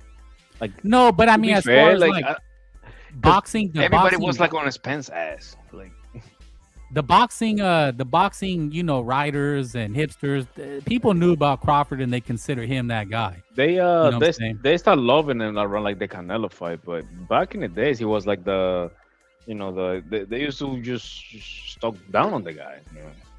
Yeah. He was never like the media darling. So when the Canelo fight happened and everybody started like licking his balls, I found that shit strange. Well, Yeah. yeah. Well, I mean, I think after he beat Sean Porter, that's when people I crowned think he was him. more like he was the American guy, and There it is. That's what you said what I was saying. And this is the next hope. Jerron, and this is the next hope for the American boxing landscape. It was Tank Davis, and then he fell off the earth. Devin Haney the got gray his black ass hope. whipped.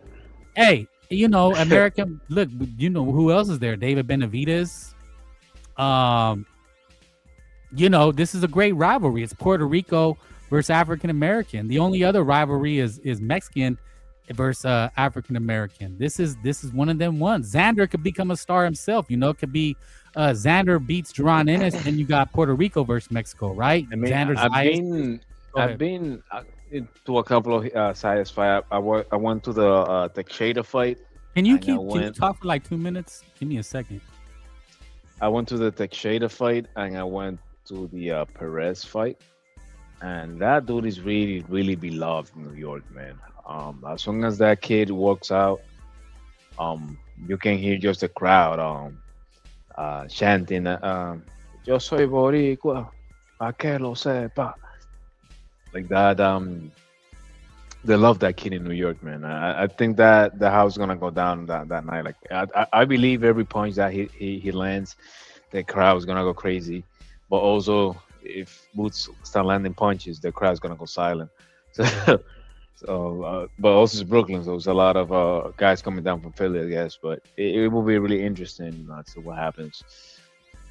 These guys, I don't have fight I picked just yet, but um, I will have more of a pick when I see the weigh-ins. See the weigh-ins, I'll officially have my pick because it's really interested how Sai is gonna look. Because in my opinion, last time I saw him was like what, like that little screenshot. I think he still need to cut weight, man. He still look a little up there in weight. Looks like he looks like a no, every bit of a middleweight right now.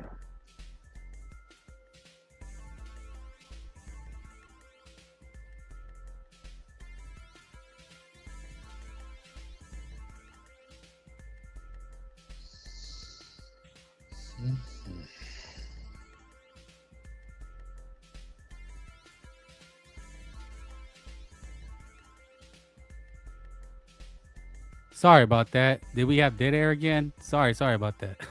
Oh, you're That's good. the You're thing good. about doing these lives. It's live, so you have to, people ring the doorbell and people make calls. But yeah, man. I mean, is it going to be a good fight? Are you buying it, Servino? Who's buying it? We got, that's the other thing. People are saying it's not being promoted good. Is everybody buying the fight? The I undercard is don't kind of think. lacking. I don't think is it a pay per view?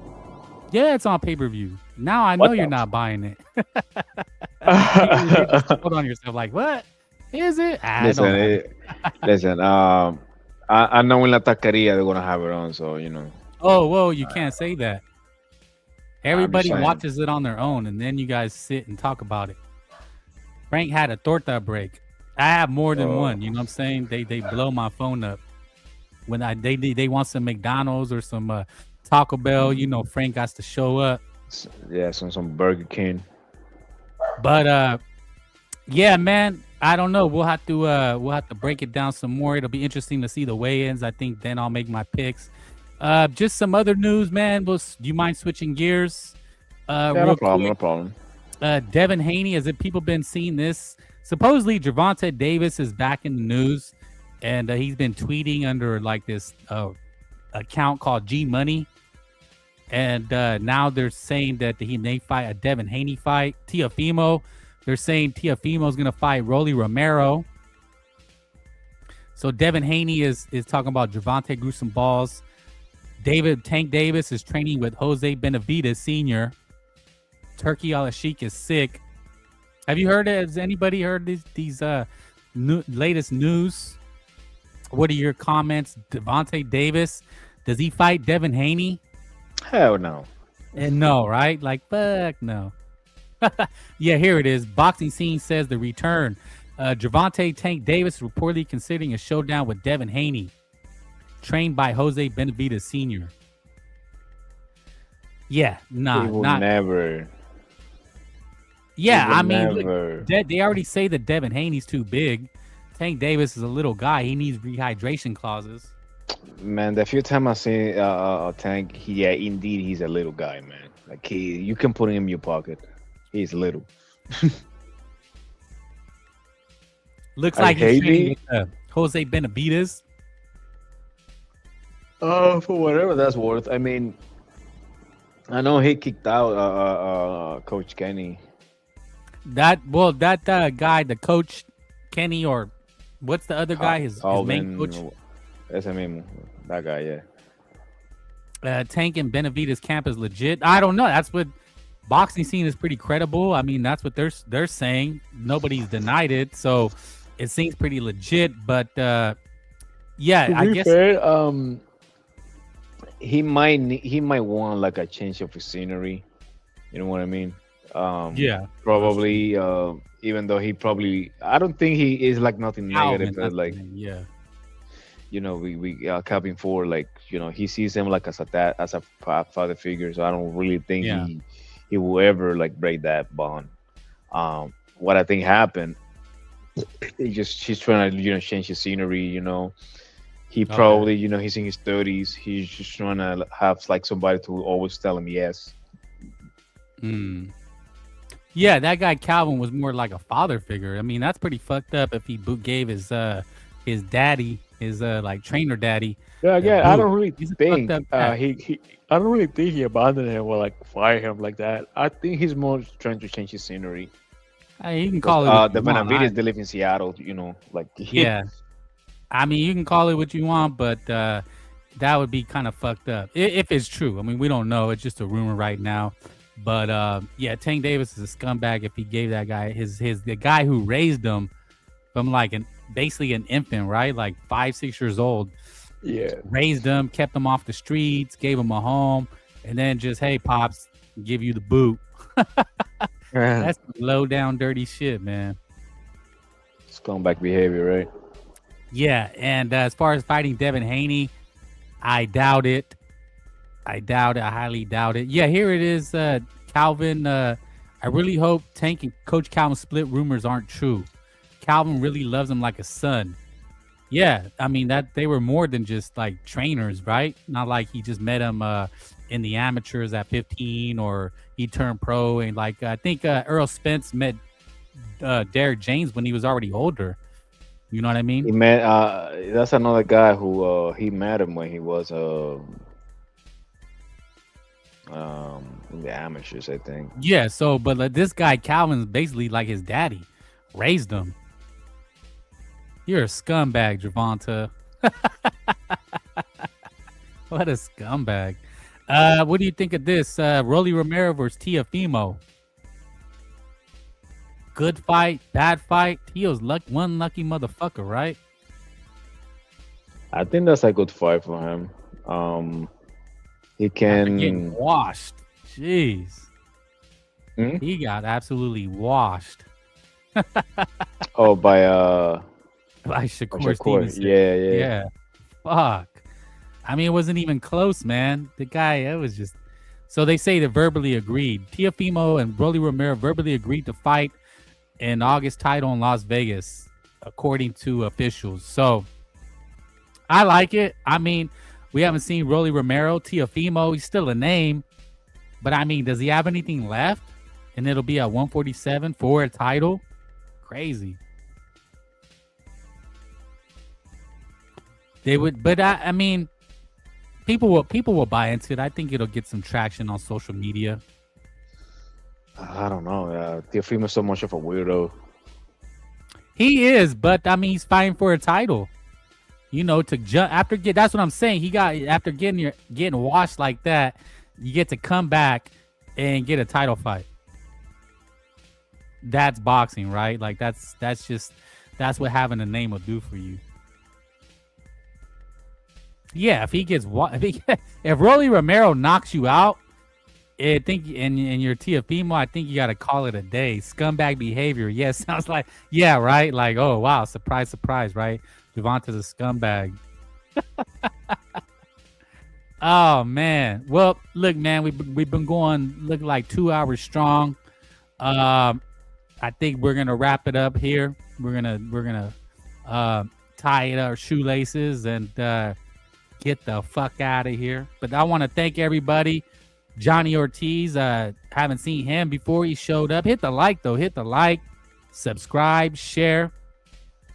Want to thank everybody. It was a hot topic today. Xander, Duran Ennis, Still a lot of questions. Still that I don't think we answered anything. There's so many questions to be answered that this fight will answer. But both guys are stepping up, and that's what matters. Both guys are stepping up to the plate. Virgil Ortiz is back. Who knows where Sebastian Fundora is? All the rumors in boxing with Tank Davis, Shakur Stevenson, Devin Haney, nothing but rumors. But we'll be back, man. We'll be back to talk about it. Thank you, Jose Servino. Thank you for jumping in. Matador, Mars, Bulbous, Morb DC, Frontline, John McSmith, Hit the Light, Major Key, Sonny Chiba, Big Boys Boxing. Don't forget, and leave a note on BDA. BDA will be cooking later in the week. I may come back or may not. I don't know. We'll have to see. But BDA will definitely be on Mexican Boxing #1. Bulbous, Lance Myers. Keep recognize the Matrix, dropping truth bombs. Snackford, Eric Gomez. Yeah, man. Flambeing. Other people cook, I flambe. Learn about it. Chillin' Distributor. Chillin' Distributor was poking people. Technique. Michael Rodriguez. Bill the Boxer. So if I missed anybody, my bad. But you know what we do here. What? Okay, it's time for workout number 1. Ready? 1, 2, 3. Stay focused. Stay focused. You know what they say about Frank Bay. Is one of the most insanely idiotic things I have ever heard. Right? You know what I say? Yeah, man. We'll be back, and then we'll just get out of here with some eye candy. Where's she been, man? And then hopefully everybody buys a fight. Go buy the fight, man. Go buy the fight. Go support Xander. Go support Jerron Ennis. The undercard is a little bit of lacking. But, yep, that's going to probably do it, man. Thank you, everybody. And I will catch you on the next one. We out.